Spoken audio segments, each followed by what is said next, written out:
And అందరూ practice అనేది start చేశారని అనుకుంటున్నాను నేను. కాబట్టి కంటిన్యూ చేయండి. ప్లీజ్ డోంట్ స్టాప్ ప్రాక్టీసింగ్ అండి. మీరు ఇక్కడ సబ్జెక్ట్ చదివినా, చదవకపోయినా అది అనవసరం. But practice is must and should. మీకు ప్రాక్టీస్ ఉంటే ఈ థియరీ అంతా నథింగ్ అసలు. సో మీరు ఏం చేయాలంటే ఫస్ట్ మీరు ఒక టాపిక్ తీసుకోవాలి. ఆ టాపిక్‌ని మీరు చూడడము, దాన్ని మీరు చదవడము, తర్వాత దాని మీద మీరు ప్రాక్టీస్ చేయడం. ఇలా చేయాలి. ఫస్ట్ మీరు బేసిక్ నుండి స్టార్ట్ చేయాలి. ఓకేనా? So and today we are going to discuss about sub programs. Program అంటే ఏంటి? మన కోబాలో ప్రోగ్రామ్ అవునా? సబ్ ప్రోగ్రామ్ అంటే ఏంటి? సబ్ అంటే ఏంది? ప్రోగ్రామ్‌లో ఇంకొక ప్రోగ్రామ్ అన్నట్టు. నేను మీకు ఆల్రెడీ డే 1 అంటే కోబాల్ గురించి చెప్పిన డే 1లో నేను మీకు చెప్పాను. ఏమని? What are the advantages and what are the drawbacks of COBOL అని చెప్పి. అందులో మీకు అడ్వాంటేజెస్ ఏం చెప్పాను నేను? It is easy it is easy to code and it is easy to read and it is easy to analyse అని చెప్పాను. అవునా? And it would be some English like language అని చెప్పాను. అవునా? అంటే ఇంగ్లీష్ లాగే ఉంటుంది. అలాగే దాన్ని ఎవరైనా సరే ఈజీగా రీడ్ చేయొచ్చు, రైట్ చేయొచ్చు, అనలైజ్ చేయొచ్చు అని మనం చెప్పుకున్నాం.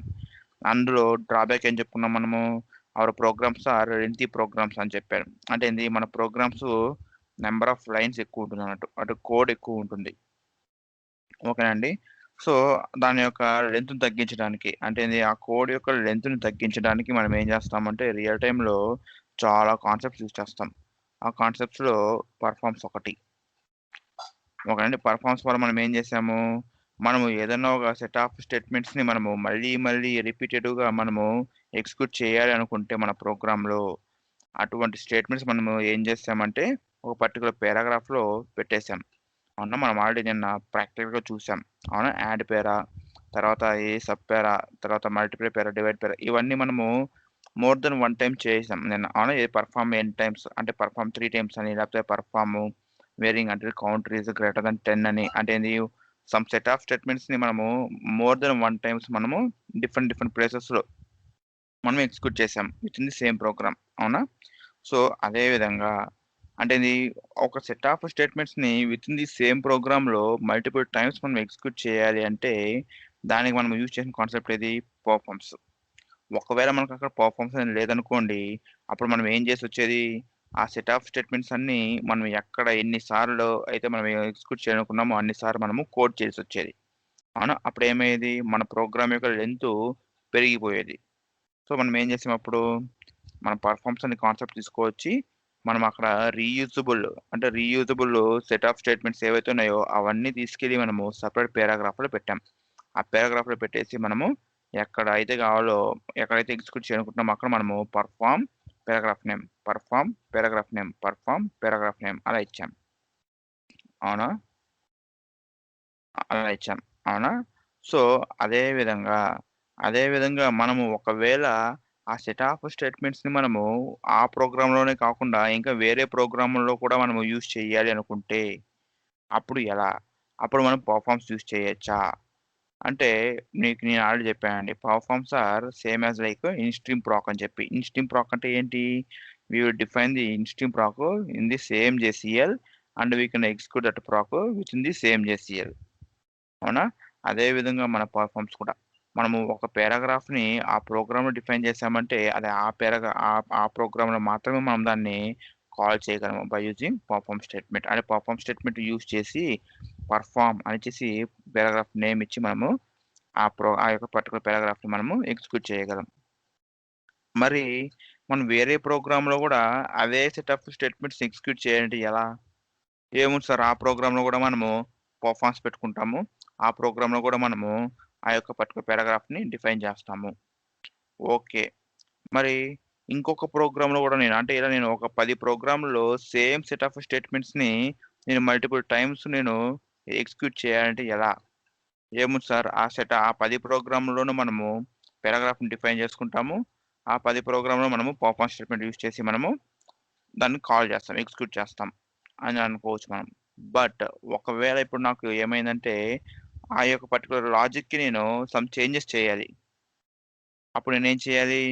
ఆ పర్టిక్యులర్ పారాగ్రాఫు ఏ ప్రోగ్రామ్‌లో అయితే యూజ్ చేస్తున్నామో, అన్ని ప్రోగ్రామ్‌లోకి వెళ్ళి, అన్ని ప్రోగ్రామ్‌లోను నేను చేంజెస్ చేసి, మళ్ళీ నేను ప్రొడక్షన్‌కి మూవ్ చేయాలి.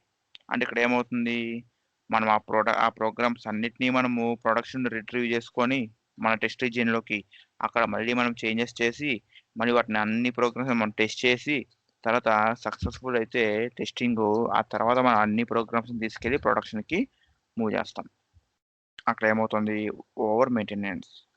కాబట్టి ఇక్కడ మనం ఏం చేస్తామంటే, will go for sub programs. అంటే sub programs are nothing but equals to catalog proc అండి. క్యాటలాగ్ ప్రాక్ అంటే మనం ఏం చేస్తాము, సెట్ ఆఫ్ స్టేట్మెంట్స్ అన్ని, సెట్ ఆఫ్ స్టెప్స్ అన్ని తీసుకెళ్ళి మనము సెపరేట్ మెంబర్‌లో పెడతాం. అవునా? సెపరేట్ మెంబర్‌లో పెట్టి, మనం ఏ జేసీలో కావాలంటే ఆ జేసీలో ఎన్ని సార్లు కావాలంటే అన్ని సార్లు మనము ఏది స్టెప్ నేమ్ స్పేస్ ఎగ్జిక్ స్పేస్ ప్రాక్ నేమ్ ఇచ్చి మనము ప్రాక్‌ని ఎగ్జిక్యూట్ చేస్తాం. అవునా? సో, ఇక్కడ కూడా అంతే. అంటే నేను చెప్పదలిచింది ఏంటంటే, మీరు ఏదన్నా ఒక స్పెసిఫిక్ ఫంక్షనాలిటీ లేకపోతే ఒక స్పెసిఫిక్ లాజిక్‌ని మీరు పదే పదే మీరు యూజ్ చేయాలి అనుకుంటే, అటువంటి లాజిక్‌ని మీరు తీసుకెళ్ళి ఏం చేస్తారు అంటే, మనము సెపరేట్ మెంబర్‌లో పెట్టుకుంటాం. ఓకేనా? తర్వాత మనకి ఎప్పుడు కావాలంటే అప్పుడు ఆ యొక్క లాజిక్‌ని ఎగ్జిక్యూట్ చేయాలనుకున్నప్పుడల్లా మనము ఆ మెంబర్‌ని కాల్ చేస్తామన్నట్టు. ఓకేనా? దాన్నే మనము సబ్ ప్రోగ్రామ్ అని అంటాం. అంటే ఏంది, సబ్బు ప్రోగ్రామ్. అంటే ప్రోగ్రామ్‌లో ఇంకొక ప్రోగ్రాము. దాన్నే మనము సబ్ ప్రోగ్రామ్ అనే అంటామన్నట్టు. మరి మనము రియల్ టైమ్‌లో ఎలా సార్ మనం దీన్ని పెట్టుకుంటాం సబ్ ప్రోగ్రామ్‌ని? అంటే మనము ఎప్పుడు మనకి ఆ సినారియో అసలు? అంటే మీకు నేను కొన్ని ఇది జనరిక్ ప్రాసెస్‌లు చెప్తా. అవి ఏవి అంటే డేట్ వాలిడేషను, డేటు వాలిడేషను,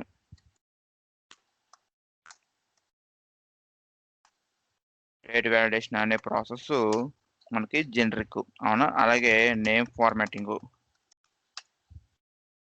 అనేది కూడా మనకి జనరిక్. అవునా? అలాగే మొబైల్ నంబర్ గానీ, లేకపోతే క్లెయిమ్స్ యొక్క వాలిడేషన్ గానీ, ఏవైనా సరే ఇవన్నీ మనకి జనరిక్. అవునా? అంటే ఇప్పుడు ఒక డేట్‌ని వాలిడేట్ చేయండి అంటే మీరేం జేస్తారు? అంటే ఆ డేటు కరెక్టా కాదా అని చెక్ చేయాలి అంటే మీరేం జేస్తారు ఫస్టు? డేట్‌లో మనకి ఎలా ఉంటుందండి? 2021-07-04. ఇది కరెక్టా కాదా అని చెక్ చేయడం మనం ఏం చేస్తాం ఫస్టు? ఆ డేట్ అనేది అసలు న్యూమరికా కాదా చెక్ చేసుకుంటాం. Numeric or not. అవునా? చెక్ చేసుకుంటాం. తర్వాత ఏం చెక్ చేసుకుంటాము? ఆ డేట్ అనేది 8 డిజిట్స్ ఉందా లేదా మనం చెక్ చేసుకుంటాం. అవునా? తర్వాత మనం ఏం చెక్ చేసుకుంటాము? అందులో సీసీవైవైని మనము 4తో డివైడ్ చేసుకుంటాం. అవునా? 4తో డివైడ్ చేసుకుంటాము. ఇది ఒకవేళ రిమైండర్ 0 వచ్చిందనుకోండి, అది లీప్ ఇయర్. అవునా? అదర్‌వైజ్ ఒకవేళ 0 రాలేదనుకోండి, అదర్‌వైజ్ అది నాన్ లీప్ ఇయర్. ఇలా చెక్ చేస్తారు. అవునా? తర్వాత ఇంకేం చెక్ చేస్తారు? Month. Month must and should be in between the range of 01-12. అవునా? అంటే మంత్ మనకి ఎప్పుడు కూడా మనకి ఎలా ఉండాలి? 01 నుండి 12 వరకు ఉండాలి. అంటే మనకి 12 మంత్సే కదా! కాబట్టి ఈ లోపే ఉండాలి. మనకి 00 మంత్ వచ్చినా లేకపోతే గ్రేటర్ థాన్ 12 వచ్చినా అది ఇన్‌వాలిడ్ డేట్. అవునా? తర్వాత ఫిఫ్త్ డేట్. డేట్ అనేది మనకి ఎలా ఉండాలి? ఒకవేళ మనకి జనవరి గానీ, మార్చ్ కానీ, లేకపోతే మే కానీ, లేకపోతే జులై కానీ, ఆగస్ట్ కానీ, అక్టోబర్ కానీ, డిసెంబర్ కానీ ఇవయ్యాయనుకోండి, మనకి డేట్ అనేది ఏ రేంజ్‌లో ఉండాలి? 1 మనకి 1-30 ఉండాలి. అవునా? సారీ 1-31 ఉండాలి. అంతే 32, 33 అలా ఉండకూడదు. అవునా? తర్వాత ఇంకో పాయింట్ ఏంటి? ఇక్కడే పెట్టేద్దాం. ఇంకో పాయింట్ ఏంటి? ఒకవేళ అది ఫెబ్ అయ్యి ప్లస్ అది ఒకవేళ లీప్ ఇయర్ అయితే దాని యొక్క డేట్ రేంజెస్ ఎలా ఉండాలి మనకి? 1 నుండి 29 డేస్ ఉండొచ్చు. అవునా? ఒకవేళ అది మనకి నాన్ లీప్ ఇయర్ అయితే నాను లీప్ ఇయర్ అయితే మనకి డేట్ అనే రేంజ్ ఎలా ఉండాలి? 1-28. అవునా? ఒకవేళ ఈ మంత్స్ కాకుండా ఇంకేమున్నాయి మనకి? April, June, September, November. అవునా? ఒకవేళ ఈ మంత్స్ అయితే మనకు డేట్ అనేది ఎలా ఉండాలి? 1-30 రేంజ్‌లోనే ఉండాలి. అవునా? ఈ కేసెస్ అన్నీ, ఈ కేసెస్ అన్నీ పాజిబుల్ అయితే అంటే ఈ కేసెస్ అన్నీ పాస్ అయితేనే ఈ డేట్ అనేది వాలిడ్. అంతేనా? ఈ డేట్ అనేది వాలిడ్ డేట్. అదర్‌వైజ్ ఈ కేసెస్‌లో ఏ ఒక్కటి ఫెయిల్ అయినా కూడా అంటే ఏంది? ఒకవేళ మీకు ఇలా మీకు ఏ ఒక్కటి ఫెయిల్ అయినా కూడా ఇప్పుడేమవుతుంది ఇది? లేకపోతే ఇన్‌వాలిడ్ డేట్ అని మనం అనొచ్చు. ఇలా అన్నట్టు. అవునా? ఇది డేట్ వాలిడేషన్‌కి చేసే వాలిడేషన్స్. లేకపోతే డేట్ వాలిడేషన్‌కి అల్గారిథం. అవునా? తర్వాత నేమ్ ఫార్మాటింగ్ అంటే ఏంటి? నేమ్ ఫార్మాటింగ్ అంటే ఏంటి? మనం ఇంతకుముందు చూసాం. ఏది? అన్‌స్ట్రింగు, స్ట్రింగు. అంటే క్లయింట్స్ నుండి మనకి నేమ్ ఎలా వస్తుంది? మనకి ఇలా వస్తుంది.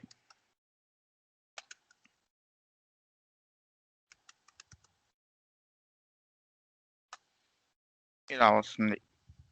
అవునా? దీన్ని ఇలా వచ్చిందని మనం ఏం చేయాలి? మనము మోడలైజ్ చేయాలన్నట్టు. అవునా? దీన్ని మనము అన్‌స్ట్రింగ్ అనే కాన్సెప్ట్ సేమ్ గదా!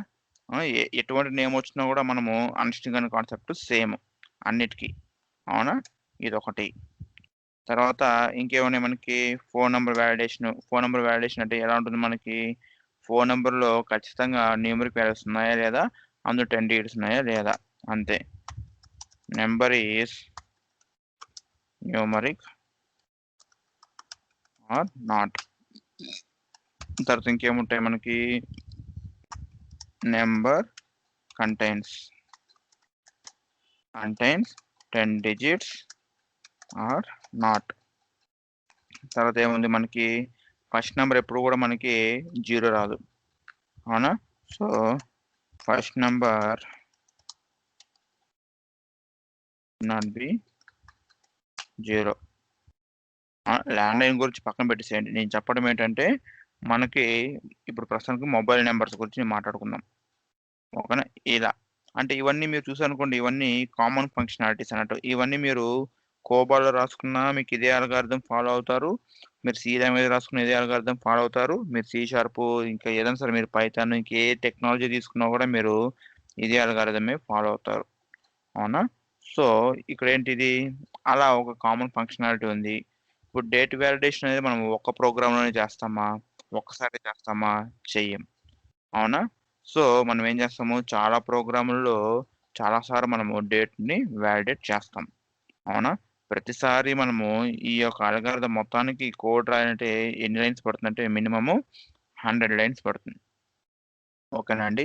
అలా మనము 10 ప్రోగ్రామ్‌లున్నాయనుకుందాం మన దగ్గర. ఆ 10 ప్రోగ్రామ్‌లోనూ మనము ఆ 100 లైన్స్ 10 సార్లు మనం కోడ్ చేయడం కంటే, మనం ఏం చేయొచ్చంటే, ఆ మొత్తాన్ని అంటే ఆ సెట్ ఆఫ్ లైన్స్ ఉన్నాయి గదా! ఆ సెట్ ఆఫ్ లైన్స్ అన్నిటిని తీసుకెళ్ళి మనం సెపరేట్ మెంబర్‌లో పెట్టుకుంటాం. మనకెప్పుడైతే కావాలో అప్పుడు మనము ఆ ప్రోగ్రామ్ నేమ్‌ని అంటే ఆ మెంబర్‌ని "అరే బాబు ఇటు రా" అని చెప్పి మనం పిలిచి, మనం ఎగ్జిక్యూట్ చేపిచ్చి మళ్ళీ పంపించేస్తాం. అదన్నట్టు. ఆ కాన్సెప్ట్‌ని మనం ఏమంటామంటే సబ్ ప్రోగ్రామ్స్ అని అంటామండి.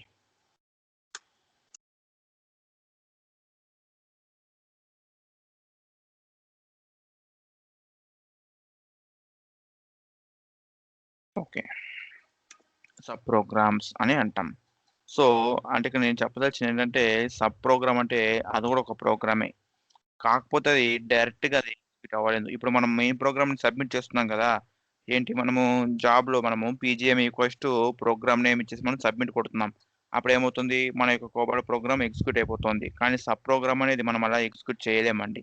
ఎందుకంటే ఒక సబ్ ప్రోగ్రామ్ ఎలా ఎగ్జిక్యూట్ అవుతుందంటే, అది ఇంకొక ప్రోగ్రామ్ నుండే ఎగ్జిక్యూట్ అవుతుంది. అంటే మెయిన్ ప్రోగ్రామ్ నుండే ఎగ్జిక్యూట్ అవుతుంది. ఓకేనా? మెయిన్ ప్రోగ్రామ్ నుండే ఎగ్జిక్యూట్ అవుతుంది. అంటే sub program also one type of program only. But it is not self executable one. ఓకేనా అండి? ఒక్క 1 మినిట్ అండి.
సో ఇక్కడ సబ్ ప్రోగ్రామ్ అనేది ఏంటంటే sub program also one type of program only. But as a normal program it cannot be executed by itself అన్నట్టు. అంటే ఏంటంటే ఇక్కడ చూడండి, ఇక్కడ మీకు క్లియర్‌గా రాశాను. చూడండి, sub program is a program that will be executed from main program by using call statement. అంటే మీకు ఇప్పుడు ఇందాక నేను చెప్పాను, అసలు సబ్ ప్రోగ్రామ్ అంటే ఏంటి? అసలు మనం ఎందుకు సబ్ ప్రోగ్రామ్‌కి వెళ్తాము అంటే, సపోజ్ మనం ఏదైనా ఒక పర్టిక్యులర్ ఫంక్షనాలిటీ అంటే ఒక పర్టిక్యులర్ లాజిక్‌ని మనము పదే పదే రీయూజ్ చేయాలనుకున్నప్పుడు మల్టిపుల్ ప్రోగ్రామ్స్‌లో మనం అటువంటి లాజిక్‌ని తీసుకెళ్ళి మనము సెపరేట్ ప్రోగ్రామ్‌లో పెడతాం. ఆ ప్రోగ్రామ్‌ని మనము మెయిన్ ప్రోగ్రామ్స్ నుండి అంటే నార్మల్ ప్రోగ్రామ్స్ నుండి మనము కాల్ చేస్తాం అన్నట్టు. దాన్ని మనం ఎలా కాల్ చేస్తాము అంటే by using the call statement అండి. ఓకేనా? అంటే కాల్ స్టేట్మెంట్ యూజ్ చేసి మనము సబ్ ప్రోగ్రామ్‌ని కాల్ చేస్తాం. ఓకేనా? And here sub program is not self executable. అంటే సబ్ ప్రోగ్రామ్ సెల్ఫ్ ఎగ్జిక్యూటబుల్ కాదు. అంటే మన మెయిన్ ప్రోగ్రామ్ ఉన్నాయి కదా! ఇప్పుడు మనం ఇంతవరకు చూసాం. ఏది పీజీఎం ఈక్వల్స్ టు స్ట్రింగ్ 1 అలాగే అన్‌స్ట్రింగ్ 1 అలాగే ఇంకేవేవో శాంపుల్ 1, శాంపుల్ 2, శాంపుల్ 3 ఇచ్చాం. అవన్నీ మనం ఎలా ఇచ్చాము? జేసీఎల్‌లో పీజీఎం ఈక్వల్స్ టు అని చేసి మనం ప్రోగ్రామ్ నేమ్ ఇచ్చాం. బట్ సబ్ ప్రోగ్రామ్స్ మనం అలా ఎగ్జిక్యూట్ చేయలేం. మరి ఎలా ఎగ్జిక్యూట్ చేస్తాము అంటే, మనం మెయిన్ ప్రోగ్రామ్‌లో అంటే ఇప్పుడు మనం ఇంతవరకు రాసాం కదా! వాటిని మెయిన్ ప్రోగ్రామ్స్ అని అంటామండి. అటువంటి మెయిన్ ప్రోగ్రామ్స్‌లో మనము సబ్ ప్రోగ్రామ్‌ని కాల్ చేస్తామన్నట్టు. మనం ఎలా కాల్ చేస్తామంటే, బై యూజింగ్ కాల్ స్టేట్మెంట్ అండి. ఓకేనా? కాల్ సీఏఎల్ఎల్ అని ఇచ్చేసి మీరు సబ్ ప్రోగ్రామ్ నేమ్ ఇచ్చారనుకోండి, ఆ యొక్క పర్టిక్యులర్ సబ్ ప్రోగ్రాము వచ్చి దాని యొక్క పని అంటే దాంట్లో మనకు ఏమైతే మనం లాజిక్ రాసామో, ఆ లాజిక్ ఎగ్జిక్యూట్ చేసేసి వెళ్ళిపోతుంది మళ్ళీ. సో, అదే ఈ కాన్సెప్ట్ చూడండి. Sub program is always executed from main program only. అసలు మనం ఎప్పుడు సబ్ ప్రోగ్రామ్‌కెళ్తాము అంటే, when a specific functionality or logic needs to be performed in more than one program. అంటే ఏంది? ఒక పర్టిక్యులర్ ఫంక్షనాలిటీ మనము ఒక ప్రోగ్రామ్ కంటే ఎక్కువ ప్రోగ్రామ్‌లో మనము యూజ్ చేయాలి అనుకుంటే, then will put that functionality in a sub program and call it from any program by using call statement. మరి అలాంటప్పుడు ఏం చేస్తామంటే, ఆ పర్టిక్యులర్ లాజిక్‌ని తీసుకెళ్ళి మనము ఒక సబ్ ప్రోగ్రామ్‌లో పెట్టి, ఆ సబ్ ప్రోగ్రామ్‌ని మనము ఎన్ని మెయిన్ ప్రోగ్రామ్‌లో కావాలంటే అన్ని ప్రోగ్రామ్‌లలో ఎన్ని సార్లు కావాలంటే అన్ని సార్లు మనము కాల్ చేయొచ్చు. కాల్ అంటే ఎగ్జిక్యూట్ చేయొచ్చు. ఓకేనండి. Here sub program is not self executable. ఓకేనా? ఇక్కడ మనము మెయిన్ ప్రోగ్రామ్‌ని ఏమంటామంటే కాలింగ్ ప్రోగ్రామ్ అంటామండి. ఓకేనా? సబ్ ప్రోగ్రామ్ మనం ఏమంటామంటే కాల్డ్ ప్రోగ్రామ్ అని అంటాం. అంటే ఇది మనం అలా అనము రియల్ టైమ్‌లో. బట్ మీకు చెప్తున్నా అంతే. ఎందుకు మెయిన్ ప్రోగ్రామ్ సబ్ ప్రోగ్రామ్‌ని పిలుస్తోంది కాబట్టి, కాల్ చేస్తుంది కాబట్టి మనం దాన్ని కాలింగ్ ప్రోగ్రామ్ అని అంటాము. అదే సబ్ ప్రోగ్రామ్ మెయిన్ ప్రోగ్రామ్ ద్వారా పిలువబడుతోంది కాబట్టి కాల్డ్ ప్రోగ్రామ్ అని అంటాం. ఓకేనండి. Then what is the syntax? What is the syntax to call the sub program అంటే దిస్ ఇస్ ద సింటాక్స్ అండి. ఓకేనా? ఇక్కడ చూడండి. ఇలా మీరు కాల్, కాల్ అనిచ్చేసి ఇక్కడ చూడండి, ఫస్ట్ ఇది చూద్దాం. స్టాటిక్ చూడండి. ఫస్ట్ మనము కాల్, ఫస్ట్ మనము కాల్ అనిచ్చేసి దాంట్లో తర్వాత మనము కోట్స్‌లో అంటే ఇలా మనం లిటరల్‌గా కాల్ చేసామనుకోండి. Call in quotes sub program by using variables. మీకు నేను చెప్తానండి. ఓకేనా? ఇవి ఎలా మనము ఎగ్జాక్ట్ కోడ్ చేస్తాము. వీటిని మనం ఎలా మనము కాల్ చేస్తాము. మనకు రియల్ టైమ్‌లో అని చెప్పి నేను మీకు క్లియర్‌గా మీకు ప్రాక్టికల్‌గా నేను చూపిస్తాను. కాబట్టి మీరు నో నీడ్ టు వర్రీ. ఓకేనా? యాక్చువల్‌గా మన సబ్ ప్రోగ్రామ్స్ మనము 2 వేస్‌లో కాల్ చేయొచ్చండి. ఒకటేమో స్టాటిక్ కాల్, ఇంకోటేమో డైనమిక్ కాల్. ఓకేనా? స్టాటిక్ కాల్ అంటే ఏంటంటే, మనం సబ్ ప్రోగ్రామ్‌ని ఇలా కాల్ చేస్తాం. మన మెయిన్ ప్రోగ్రామ్‌లో కాల్ అని చేసి తర్వాత లిటరల్‌గా కాల్ చేస్తాం. లిటరల్ అంటే ఏంది? కాన్స్టెంట్. ఇలా మనము కోడ్స్‌లో సబ్ ప్రోగ్రామ్ నేమ్ ఇచ్చేస్తాం అన్నట్టు. ఓకేనా? Call sub program 1, call sub program 2, call sub program 3 అని చేస్తాం. So, by using working storage section variables అని ఇలా ఇచ్చారనుకోండి, దీన్ని మీకు స్టాటిక్ కాల్ అని అంటారు. అదే ఒకవేళ మీరు ఇలా వేరియబుల్ యూజ్ చేశారనుకోండి, అంటే ఏంటి? మెయిన్ ప్రోగ్రామ్‌లో మీరు ఒక వేరియబుల్ డిక్లేర్ చేసి, ఆ వేరియబుల్‌లో మీరు వాల్యూ పెట్టారనుకోండి, సబ్ ప్రోగ్రామ్ యొక్క నేము, అది మీరు ఆ వేరియబుల్ ఇక్కడ యూజ్ చేశారనుకోండి, అది డైనమిక్ కాల్ అవుతుంది. మీకు నేను చూపిస్తా అండి. క్లియర్‌గా నేను మీకు చూపిస్తా. So, no need to worry. ఓకేనా? And what are the steps we have to follow to execute our sub program from a main program. అంటే ఇప్పుడు మీకు ఒక చిన్న డౌట్ అంటే మీకు ఒక చిన్న క్వెషన్ ఏంటంటే, మనం మెయిన్ ప్రోగ్రామ్ ఎలా కాల్ చేస్తాము? ఐ మీన్ ఎలా ఎగ్జిక్యూట్ చేస్తాము మనము? ఏం లేదు. ఫస్ట్ మనము ఒక పీడీఎస్ తీసుకుంటాము. ఆ పీడీఎస్‌లో అంటే test dot member dot C dot source అని ఉంది కదా! దాంట్లో మనము ఆ పీటీఎస్ మనం ఏం చేసాం ఫస్ట్ ఒక ప్రోగ్రామ్ రాసుకున్నాం. అవునా? ఆ ప్రోగ్రామ్ రాసుకొని మనం ఏం చేసాం తర్వాత దాన్ని కంపైల్ చేసాం. అవునా? కంపైల్ చేసి మనకు అవుట్‌పుట్ ఏమొచ్చింది? లోడ్ మాడ్యూల్ వచ్చింది. అవునా? ఆ లోడ్ మాడ్యూల్ తీసుకెళ్ళి మనం తర్వాత ఏం చేసాము? ఒక రన్ జేసీఎల్‌లో స్టెప్ లిప్ గాని, జాబ్ లిప్ గాని యూజ్ చేసి మనము ఆ యొక్క మెయిన్ ప్రోగ్రామ్ అంటే ఆ యొక్క నార్మల్ ప్రోగ్రామ్‌ను మనము ఎగ్జిక్యూట్ చేసినాం. అవునా? అదే విధంగా మరి మనము సబ్ ప్రోగ్రామ్‌ని ఎగ్జిక్యూట్ చేయాలంటే ఎలా? అంటే ఇప్పుడు మీకు నేను ఆల్రెడీ చెప్పాను. సబ్ ప్రోగ్రామ్‌ని మనము డైరెక్ట్‌గా మనము ఎగ్జిక్యూట్ చేయలేము. సబ్ ప్రోగ్రామ్ మనం ఎగ్జిక్యూట్ చేయాలంటే అది మనం మెయిన్ ప్రోగ్రామ్ ద్వారానే ఎగ్జిక్యూట్ చేయాలి. ఎలా మనం ఎగ్జిక్యూట్ చేయగలము మెయిన్ ప్రోగ్రామ్ ద్వారా అంటే by using the call statement. ఓకేనా? మరి మనము ఎన్ని విధాలుగా కాల్ చేయొచ్చు మన సబ్ ప్రోగ్రామ్‌ని అంటే ఒకటేమో స్టాటిక్‌గా మనం కాల్ చేయొచ్చు. ఇంకొకటేమో డైనమిక్‌గా మనము కాల్ చేయొచ్చు. ఓకేనా? స్టాటిక్‌గా అంటే ఏంటి? మనం ఇలా కాల్ ఇచ్చేసి తర్వాత సబ్ ప్రోగ్రామ్ నేమ్ ఇలా మనం డైరెక్ట్‌గా కోట్స్‌లో ఇచ్చేసామనుకోండి అది స్టాటిక్ కాల్ అవుతుంది. అలా గాకుండా మనము ఈ యొక్క వేరియబుల్ నేమ్ ఈ యొక్క వాల్యూ ఉంది గదా! సబ్ ప్రోగ్రామ్ నేమ్ ఉంది గదా! అది మనము మెయిన్ ప్రోగ్రామ్‌లో ఒక వేరియబుల్ డిక్లేర్ చేసుకొని, దాంట్లో వాల్యూ అని ఇచ్చేసి సబ్ ప్రోగ్రామ్ నేమ్‌ని అందులో అసైన్ చేసి, ఆ యొక్క వేరియబుల్‌ని ఇలా యూజ్ చేసామనుకోండి కాల్ స్టేట్‌మెంట్‌లో, దీన్ని మనము డైనమిక్ కాల్ అని అంటాము. ఓకేనా? సో, ఇప్పుడు మనం ఏం జేయాలి? What are the steps we have to follow to execute the sub program by using main program. అంటే దాని మీనింగ్ ఏదంటే, సబ్ ప్రోగ్రామ్ మనం ఎగ్జిక్యూట్ చేయాలంటే మనం ఫాలో అవ్వాల్సిన ప్రొసీజర్ ఏంటి? మనం ఫాలో అవ్వాల్సిన స్టెప్స్ ఏంటి? అని దాని యొక్క మీనింగు. సో, ఇక్కడ మనము ఫాలో అవ్వాల్సిన ప్రొసీజర్ ఏంటి అంటే, first we should write a sub program. ఓకేనా అండి? మనం ఫస్ట్ మెయిన్ ప్రోగ్రామ్ రాయకూడదు. ఫస్ట్ మనం సబ్ ప్రోగ్రామ్ రాయాలి. అంటే ఈ డేట్ వాలిడేషన్ ఉంది గదా! ఈ డేట్ వాలిడేషన్ మొత్తానికి మనము సబ్ ప్రోగ్రామ్ రాసి, తర్వాత దాన్ని మనము కంపైల్ జేసుకోవాలి. కంపైల్ ఎందుకు? To check the syntax errors and to generate the load module. అవునా? అలా మనము సబ్ ప్రోగ్రామ్ ఫస్ట్ పాయింట్ ఏంటంటే, మనం సబ్ ప్రోగ్రామ్‌ని రాసుకొని, దాన్ని మనము కంపైల్ చేయాలి. ఓకేనా అండి? తర్వాత మనము ఏం చేయాలి? తర్వాత మెయిన్ ప్రోగ్రామ్ రాసుకోవాలి మనం.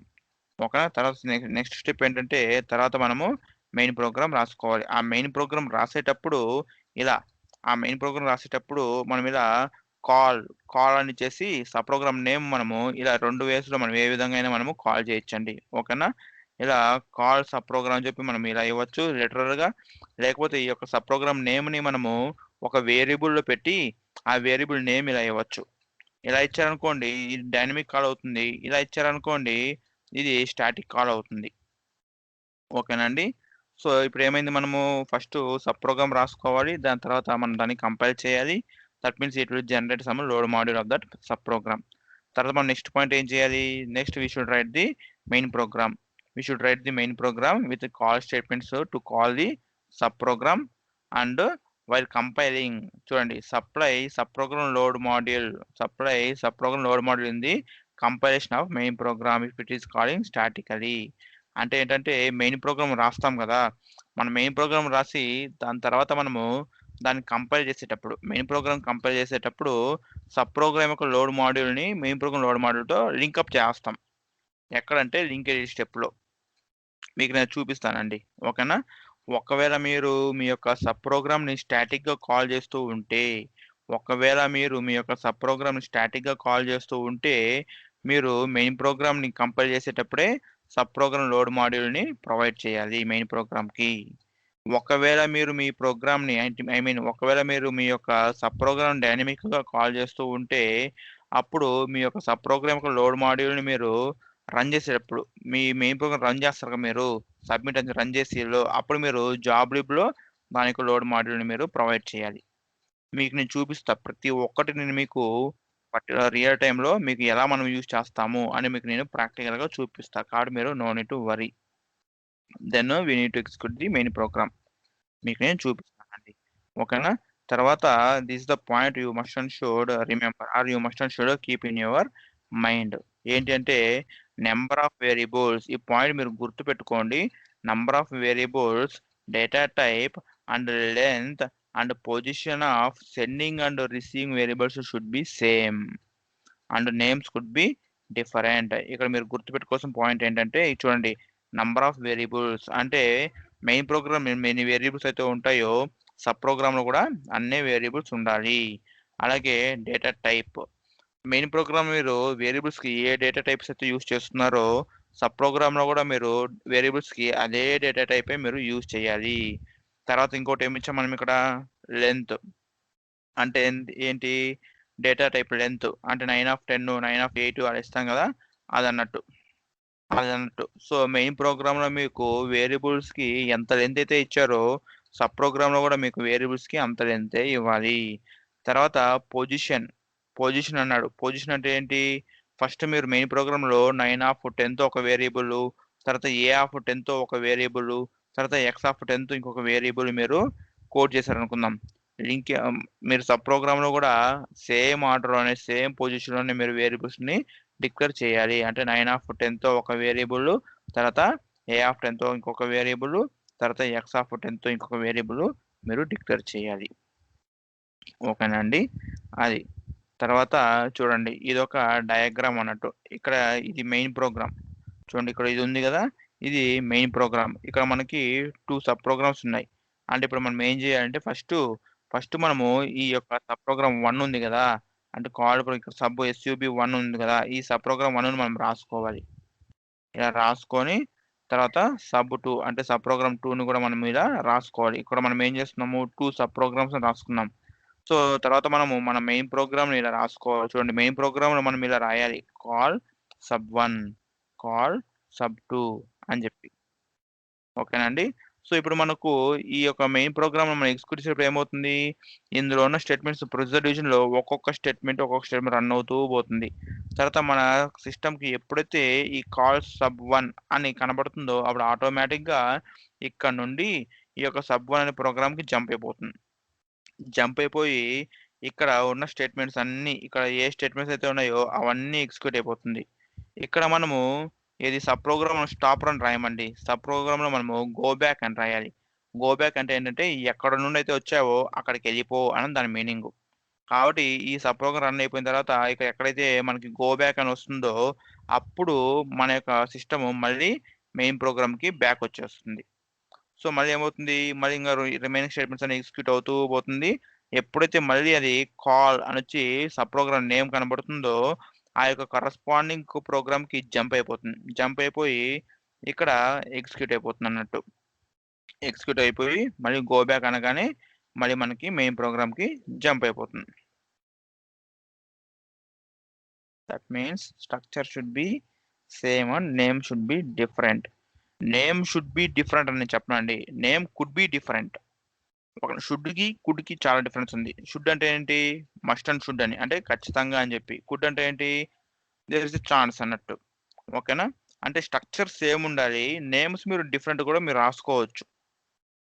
ఓకేనా అండి? యాహ్! అలా అన్నట్టు.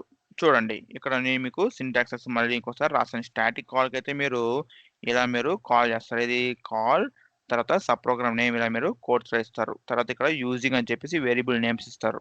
నేను మీకు చూపిస్తాను. ఓకేనా? డైనమిక్ కాల్ కనుక్కోండి. ఇక్కడ చూడండి సబ్ ప్రోగ్రామ్ నేమ్‌ను మనం ఇక్కడ కోట్స్ మనం ప్రొవైడ్ చేయలేదు. మనం ఏం చేసాము? సబ్ ప్రోగ్రామ్ నేమ్‌ని మనము వర్కింగ్ సెక్షన్‌లో ఒక వేరియబుల్ డిక్లేర్ చేసుకొని ఇందులో ఇచ్చాం మనం. చూడండి ఇక్కడ సబ్ ప్రోగ్రామ్ నేమ్ మనం ఇలా ఈ వేరియబుల్‌లో ఇచ్చాము. ఆ వేరియబుల్‌ని ఇక్కడ యూజ్ చేసామన్నట్టు. కాల్ అని చెప్పేసి ఆ వేరియబుల్ నేమ్ ఇక్కడ ఇచ్చాం. ఈ టైప్ ఆఫ్ కాల్‌ని మనము డైనమిక్ కాల్ అని అంటామండి. ఓకేనా? చూడండి. మీకు ఇక్కడ ఒక పాయింట్ ఉంది. ఇక్కడ చూడండి what is the difference between static and dynamic call?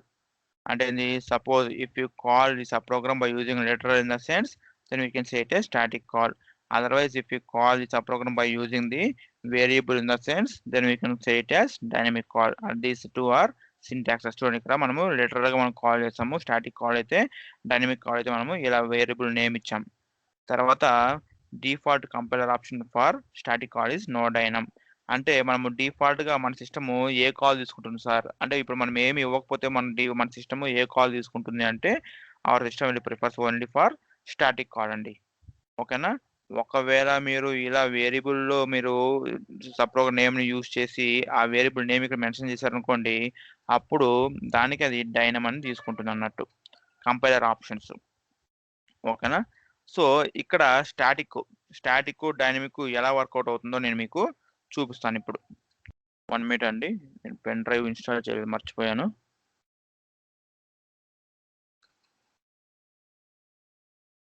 Pen drive.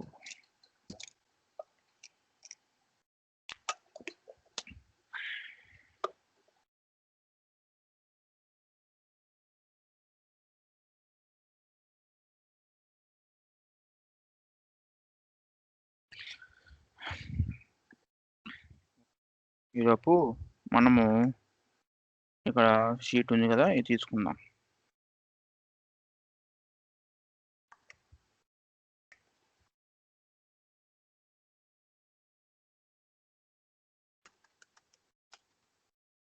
Sub programmes. అవునా? సబ్ ప్రోగ్రామ్స్లో ఇప్పుడు నా యొక్క పర్పస్ ఏంటి అంటే, నేను ఒక అల్గారిథం రాద్దాం అనుకున్నా. ఏదంటే డేట్ వ్యాలిడేషన్కి అల్గారిథం ఏంటి? ఇది. అవునా? ఇప్పుడు మళ్ళీ ఇదంతా అక్కడ టైప్ చేయడం కంటే పేస్ట్ చేసుకుందాం, బెటర్గా ఉంటుంది. ఓకేనా? ఇదండి. ఓకేనా? ఇప్పుడు నేను ఏం చేయాలి? ఇది. అవునా? ఇప్పుడు నేను ఇక్కడ ఏం చేస్తాను? ఇప్పుడు వితౌట్ సబ్ ప్రోగ్రామ్ అనుకుందాం. Without sub programme.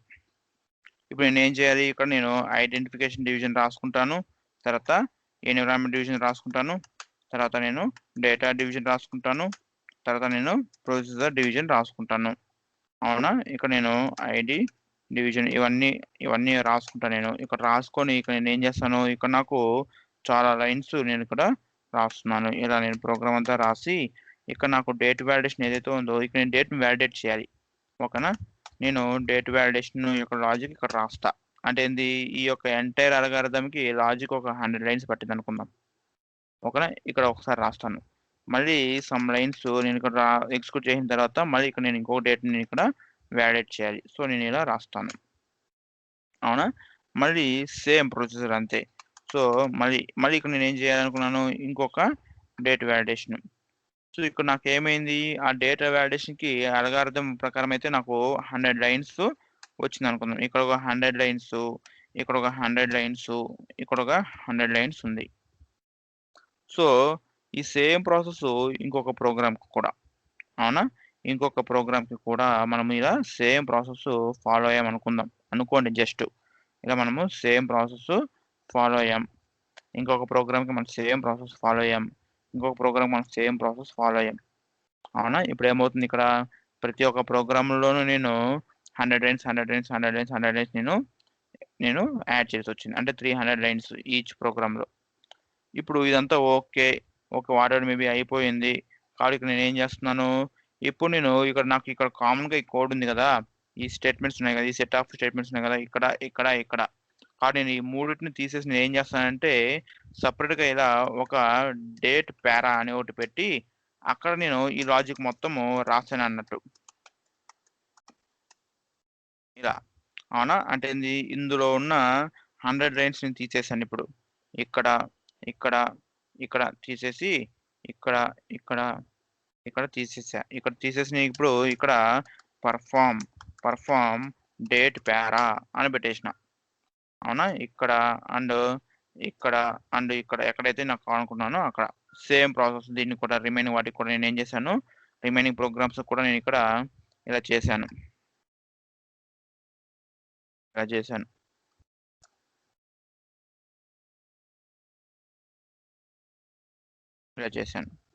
అవునా? తర్వాత ఇవి కూడా అంతే. సేమ్ ప్రాసెస్ నేను ఇక్కడ కూడా ఇలాగే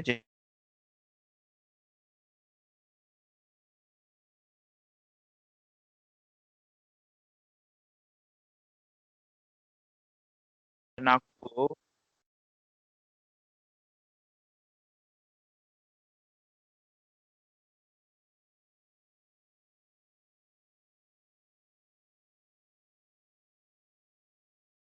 ఓకే. ఇప్పుడు నేను ఏం చేశానంటే నాకు ఫ్యూచర్ నేను దీన్ని కొంచెము మోడిఫికేషన్ చేయాలనుకున్నా. ఏది? ఈ డేట్ వ్యాలిడేషన్కి నేను చిన్న స్టేట్మెంట్ని మోడిఫై చేయాలనుకున్నాను, కోడ్ని. అప్పుడు నేను ఏం చేయాలి? ఈ 4 ప్రోగ్రాములను తీసుకెళ్ళి నేను ఏం చేయాలి? నా యొక్క టెస్ట్ రీజియన్లో పెట్టుకుంటాను. రిట్రీవ్ చేసుకుని నా యొక్క టెస్ట్ రీజియన్లో పెట్టుకొని ఈ 4 ప్రోగ్రాములకు నేను చేంజెస్ చేసి ఈ 4 ప్రోగ్రాములని టెస్ట్ చేసి ఈ 4 ప్రోగ్రాములు నేను ప్రొడక్షన్ మూవ్ చేస్తా. ఇలా చేయడం వల్ల నాకు జరిగిన నష్టం ఏంటంటే ఓవర్ మెయింటెనెన్స్. అంటే నా టైం మొత్తము కన్జ్యూమ్ అయిపోయింది. ఒకవేళ బై మిస్టేక్ నేను ఇక్కడ 4 ప్రోగ్రాముల బదులు మర్చిపోయి 3 ప్రోగ్రామ్‌ని రిట్రీవ్ చేసుకొని చేంజెస్ చేసి, తర్వాత టెస్ట్ చేసి, ప్రమోట్ చేశాననుకో, ఈ 4 ప్రోగ్రామ్ ఏమయ్యేది? తప్పుగా ఎగ్జిక్యూట్ అయ్యేది. కాబట్టి ఇలా కాదు. ఇదంతా నాకు రీయూజబుల్ కోడ్ కదా! సో, నేను డిఫరెంట్ ప్రోగ్రామ్స్‌లో సేమ్ కోడ్‌ని నేను యూజ్ చేస్తున్నాను కదా! కాబట్టి నేనేం చేశానంటే ఇక్కడ సబ్ ప్రోగ్రామ్ అనే కాన్సెప్ట్‌కి వెళ్ళా. అప్పుడు నాకొచ్చిన కాన్సెప్ట్ ఎలాగంటే ఇలా అన్నట్టు విత్ సబ్ ప్రోగ్రామ్స్.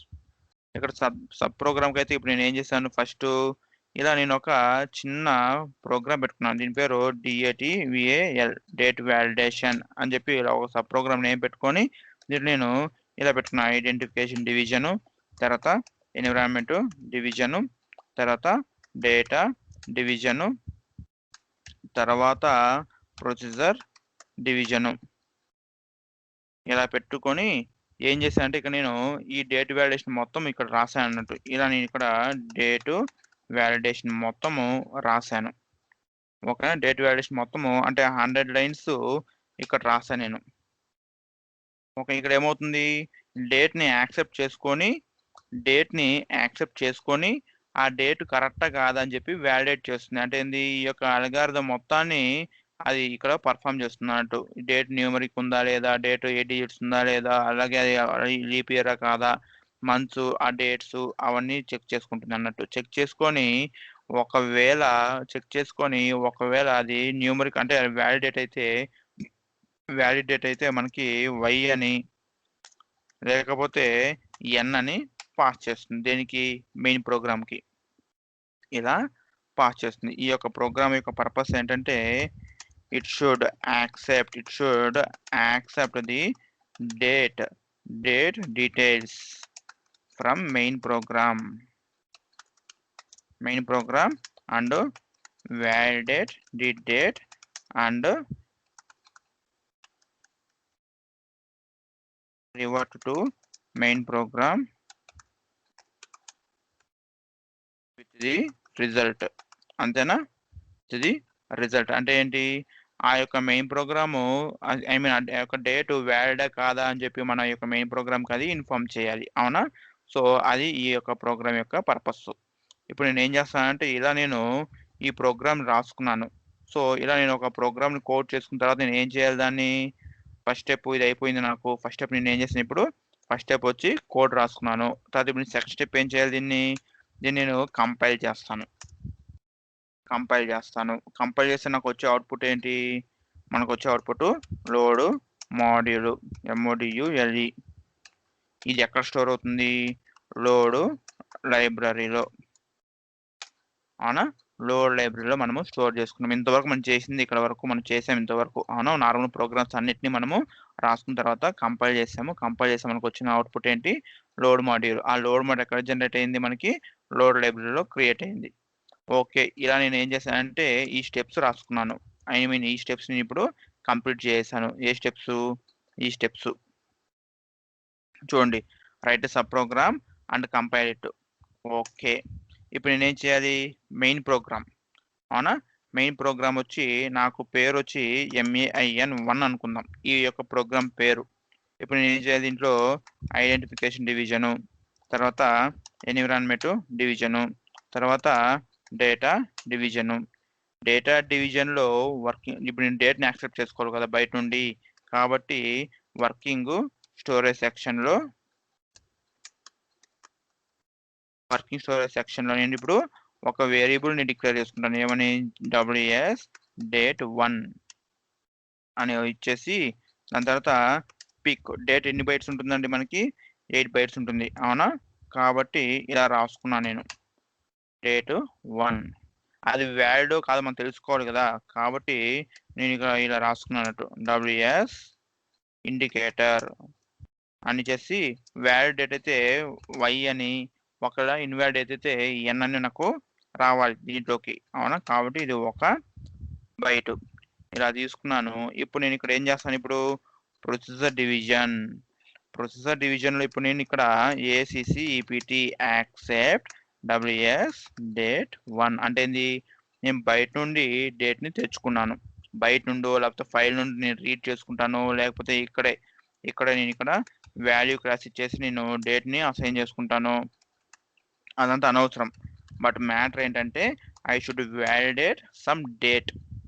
ఓకేనా? సో ఇక్కడ నేను చేశాను. ఓకే, డేట్ని యాక్సెప్ట్ చేసుకున్నాను. దాన్ని మనం ఇక్కడ చూద్దాం ఒకసారి, దాన్ని డిస్ప్లే చేసుకుందాం. ఓకేనా? డబ్ల్యూఎస్ డేట్ ఈజ్ అని చేసి మనం ఇక్కడ డబ్ల్యూఎస్ డేట్ 1 అని ఇచ్చాం. ఇప్పుడు మనం దీన్ని వ్యాలిడేట్ చేయాలి కదా. వ్యాలిడేట్ చేయాలంటే మనకి ఏం చేయాలి, మనము ఈ యొక్క అల్గారిథం మొత్తాన్ని ఇక్కడ రాయాలి. బట్ మనం ఏం చేసాము, ఈ యొక్క అల్గారిథం మొత్తాన్ని మనము ఒక సబ్ ప్రోగ్రామ్ పెట్టుకున్నాం కదా. సో ఆ యొక్క సబ్ ప్రోగ్రామ్ మనం ఇక్కడ కాల్ చేయాలి ఇప్పుడు. సో ఇలా CALL కాల్ సబ్ ప్రోగ్రామ్ పేరు ఏంటి మనం ఇచ్చిన సబ్ ప్రోగ్రామ్ నేము ఇది డేట్ వాల్ అనేది మన యొక్క సబ్ ప్రోగ్రామ్ నేము. అలాగే మెయిన్ 1 అనేది మన యొక్క మెయిన్ ప్రోగ్రామ్ నేము. సో ఇలా ఇప్పుడు మనం ఏం చేయాలి, దాని యొక్క నేమ్ ఇక్కడ మనం మెన్షన్ చేయాలి. DATEVAL డేట్ వాల్ అని చెప్పేసి ఇక్కడ మనము యూజింగ్ యూజింగ్ అని చేసి మీరు ఇక్కడ ఈ యొక్క వేరియబుల్ నేమ్స్ ఇవ్వాలండి. ఇక్కడ చూడండి 2 వేరియబుల్స్ ఉన్నాయి కదా, WS డేట్ 1 IND అని చెప్పి ఈ 2 వేరియబుల్స్ మనం ఇక్కడ ఇవ్వాలన్నట్టు. డేట్ 1 WS IND ఇలా ఇస్తాం. ఇస్తే ఇప్పుడు ఏమవుతుందంటే ఇక్కడ మనం ఇచ్చాం కదా ఈ సబ్ ప్రోగ్రామ్ నేము, ఇక్కడ ఈ నేమ్తో మన సిస్టంలో ఏదైనా సబ్ ప్రోగ్రామ్ ఉందా లేదో సిస్టమ్ చెక్ చేసుకుంటుంది. ఓకే, ఇక్కడ చెక్ చేసుకుంటుంది, ఇక్కడ ఉంది.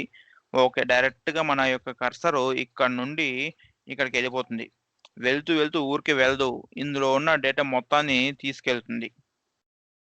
Here it will pass the data from main program to sub program. అంటే ఇక్కడ డేటా ఉంది కాబట్టి, ఇక్కడ వేరియబుల్స్ ఉన్నాయి కాబట్టి ఆ వేరియబుల్స్ డేటా పెట్టి మనం ఇక్కడ పాస్ చేస్తున్నాం. మరి అదే డేటాని ఇక్కడికి రిసీవ్ చేసుకోండి, ఇక్కడ కూడా వేరియబుల్స్ ఉండాలి కదా. కాబట్టి మనం ఇక్కడ ఏం చేస్తామంటే డేటా డివిజన్లో మనము వేరియబుల్స్ కూడా డిక్లేర్ చేయాలి. సో ఇక్కడ మనం ఎక్కడ డిక్లేర్ చేస్తామంటే లింకేజ్ సెక్షన్లో డిక్లేర్ చేస్తాం. లింకేజ్ సెక్షన్లో ఇలా సేమ్ డేటా టైప్తో, సేమ్ లెంత్తో, same number of variables, same పొజిషన్తో మనము డిక్లేర్ చేసుకుంటాం. కానీ నేమ్ డిఫరెంట్ ఉండొచ్చు. సో ఇక్కడ మనము LS అని పెడతాం, ఎందుకంటే లింకేజ్ సెక్షన్లో మనం డిక్లేర్ చేస్తున్నాం కదా. కాబట్టి LS డేట్ 1 అని ఇచ్చేసి పిక్.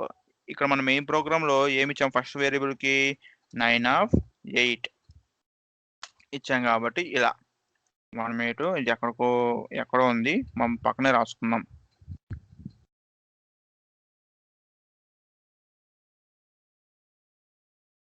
సో ఇలా తర్వాత ఇంకొక వేరియబుల్ ఏంటి, ఇక్కడ LS ఇండికేటర్ ఉంది, అవునా. సో ఆ LS ఇండికేటర్ కూడా మనం ఇక్కడ ఇలా ఇవ్వాలి, IND. తర్వాత దీని యొక్క పిక్చర్ యొక్క డేటా టైప్ ఏంటి, A. దాని యొక్క లెంత్ ఎంత, 1. ఇలా ఇక్కడ చూడండి, ఇది అండ్ ఇది సేమ్ ఉండాలి. అలాగే దాని కింద కూడా అంతే, EQUALS. అలాగే EQUALS. అంటే ఇక్కడ మీరు ఈ పాయింట్ చూసారనుకోండి, number of variables and data type and length and position of sending and receiving variable should be same and names could be different. అంటే దీని మీనింగ్ ఏంటంటే ఇవి సెండింగ్ వేరియబుల్స్ అన్నట్టు, అంతే కదా. ఇక్కడ మనం మెయిన్ ప్రోగ్రాంలో ఈ వేరియబుల్ డేటా పెట్టి మనము ఈ వేరియబుల్ని పంపిస్తున్నాం ఎవరికి, సబ్ ప్రోగ్రామ్కి. అరే సబ్ ప్రోగ్రాము ఇక్కడ మనం దీని మీనింగ్ ఏంటంటే డేట్ వాల్యూ అనే సబ్ ప్రోగ్రామ్ పిలుస్తోంది, సబ్ ప్రోగ్రాము ఇలా రా అని చెప్పి ఇందులో ఈ వేరియబుల్స్ ఉన్న డేటా ఒకసారి వ్యాలిడేట్ చెయ్యి అని ఇస్తోంది. సో ఇక్కడ ఈ డేట్ 1లో మనకి ఏముంది, ఈ 2021 ఉంది, అవునా. WS అనేది ఏముంది, ఏమీ లేదు, అవునా. కాబట్టి ఈ యొక్క 2021-07-03 అండ్ నార్మల్ స్పేసు ఈ 2 ఇక్కడ నుండి అంటే మన మెయిన్ ప్రోగ్రామ్ నుండి సబ్ ప్రోగ్రామ్కి వెళ్ళిపోతాయి. అంటే ఏమవుతుందంటే ఇప్పుడు ఈ యొక్క LS వేరియబుల్ మనకి ఈ డేట్ ఉంటుంది 07-03 అని ఉంటుంది, ఇందులో నార్మల్ స్పేస్ ఉంటుంది. సో ఇక్కడ ఏం చేస్తుందంటే ఈ డేట్ వాల్యుయేషన్ చూసారు, ఈ డేట్ వాల్యుయేషన్ ఈ వేరియబుల్ మీద ఈ డేట్ వాల్యుయేషన్ మొత్తం జరుగుతుంది అన్నట్టు. జరిగి ఒకవేళ వ్యాలిడ్ డేట్ అయితే ఇక్కడ మనకి ఇలా వస్తుంది, ఏమని, move y to LS IND. ఒకవేళ ఇన్వాలిడేట్ అనుకోండి మనకి ఇలా వస్తుంది, అంటే మనం ఇలా మూవ్ చేసుకుంటాం అన్నట్టు, మూవ్ N N2 LSIND. తర్వాత ఇక్కడ మనము గో BACK గో బ్యాక్ అని ఇస్తాం. సో ఇక్కడ ఏమవుతుంది అప్పుడు ఇది వ్యాలిడేటే కాబట్టి ఇక్కడ LS ఇండికేటర్లో మనకు ఇలా Y అని మూవ్ అవుతుంది. తర్వాత ఇక్కడ గో బ్యాక్ ఇచ్చాం కదా, గో బ్యాక్ ఇచ్చేటప్పుడు ఏమవుతుందంటే ఇక్కడ మన యొక్క సిస్టమ్ ఇక్కడ నుండి మళ్ళీ మనకి మెయిన్ ప్రోగ్రామ్కి వచ్చేస్తుంది. మెయిన్ ప్రోగ్రామ్కి వచ్చేటప్పుడు ఇక్కడ LS date 1 equals to WS date 1 కదా, LS date 2 is equals to WS date 2, I mean LS indicator to LS WS indicator. కాబట్టి ఇక్కడ ఏ డేట్ అయితే ఉంటుందో ఇక్కడికి అదే డేట్ పాస్ అవుతుంది, ఇక్కడ ఏ వాల్యూ అయితే ఉంటుందో ఇక్కడికి అదే వాల్యూ పాస్ అవుతుంది. సో ఇక్కడ మనం ఏమి ఇస్తామంటే ఇప్పుడు డిస్ప్లే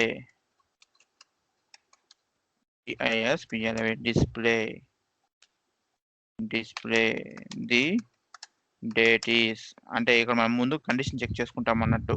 ఏమని, if WSIND is equals to Y అయి ఉంటే దెన్ డిస్ప్లే ఏమని డిస్ప్లే డేట్ ఈస్ గుడ్, లేకపోతే డేట్ ఈస్ వ్యాలిడ్ అని. అవునా, డేట్ ఈస్ వ్యాలిడ్ డేట్. లేకపోతే ఏమని display date is invalid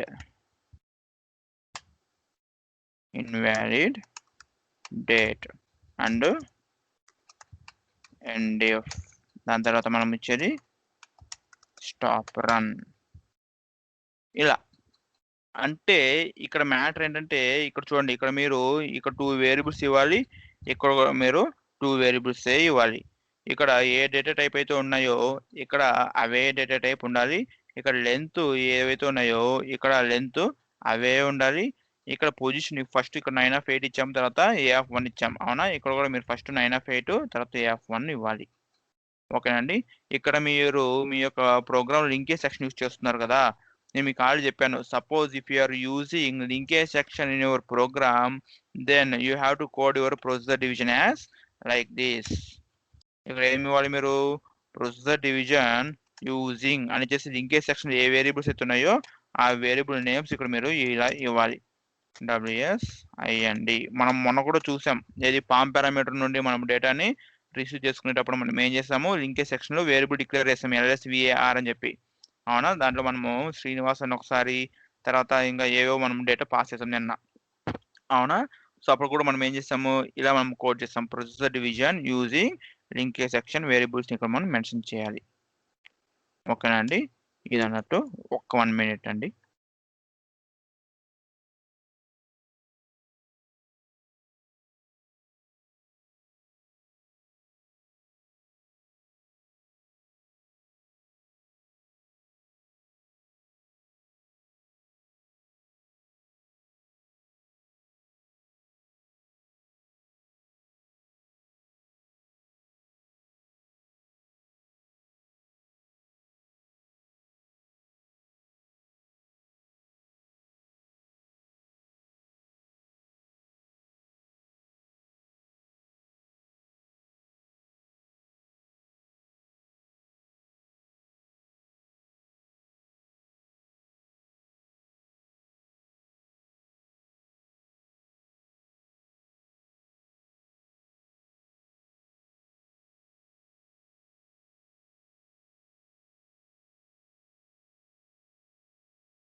so ఇలా అన్నట్టు ఇలా ఎగ్జిక్యూషన్ అనేది జరుగుతుంది.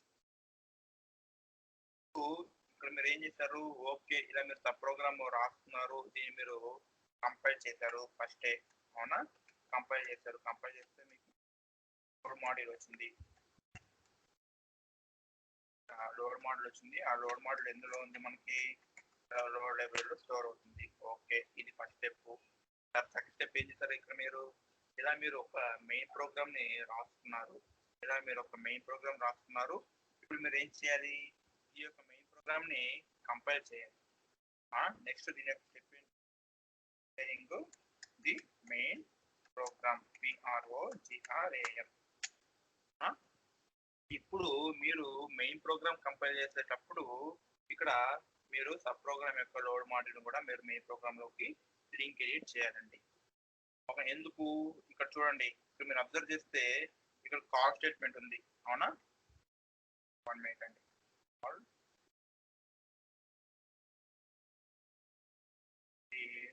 సబ్ ప్రోగ్రామ్ అది కూడా ఏంటంటే స్టాటికలీ, ఓకేనండి. సో ఇప్పుడు ఏం చేయాలంటే ఇక్కడ చూడండి, మీరు మీ యొక్క సబ్ ప్రోగ్రామ్ ని స్టాటిక్ గా కాల్ చేస్తారు, అంటే కోడ్ తో కాల్ చేస్తారు, అవునా? కాబట్టి కంపైల్ ది మెయిన్ ప్రోగ్రామ్ లో ఇక్కడ చూడండి, while compiling the main program we have to provide the subprogram load module DULE in the linked step of the main program.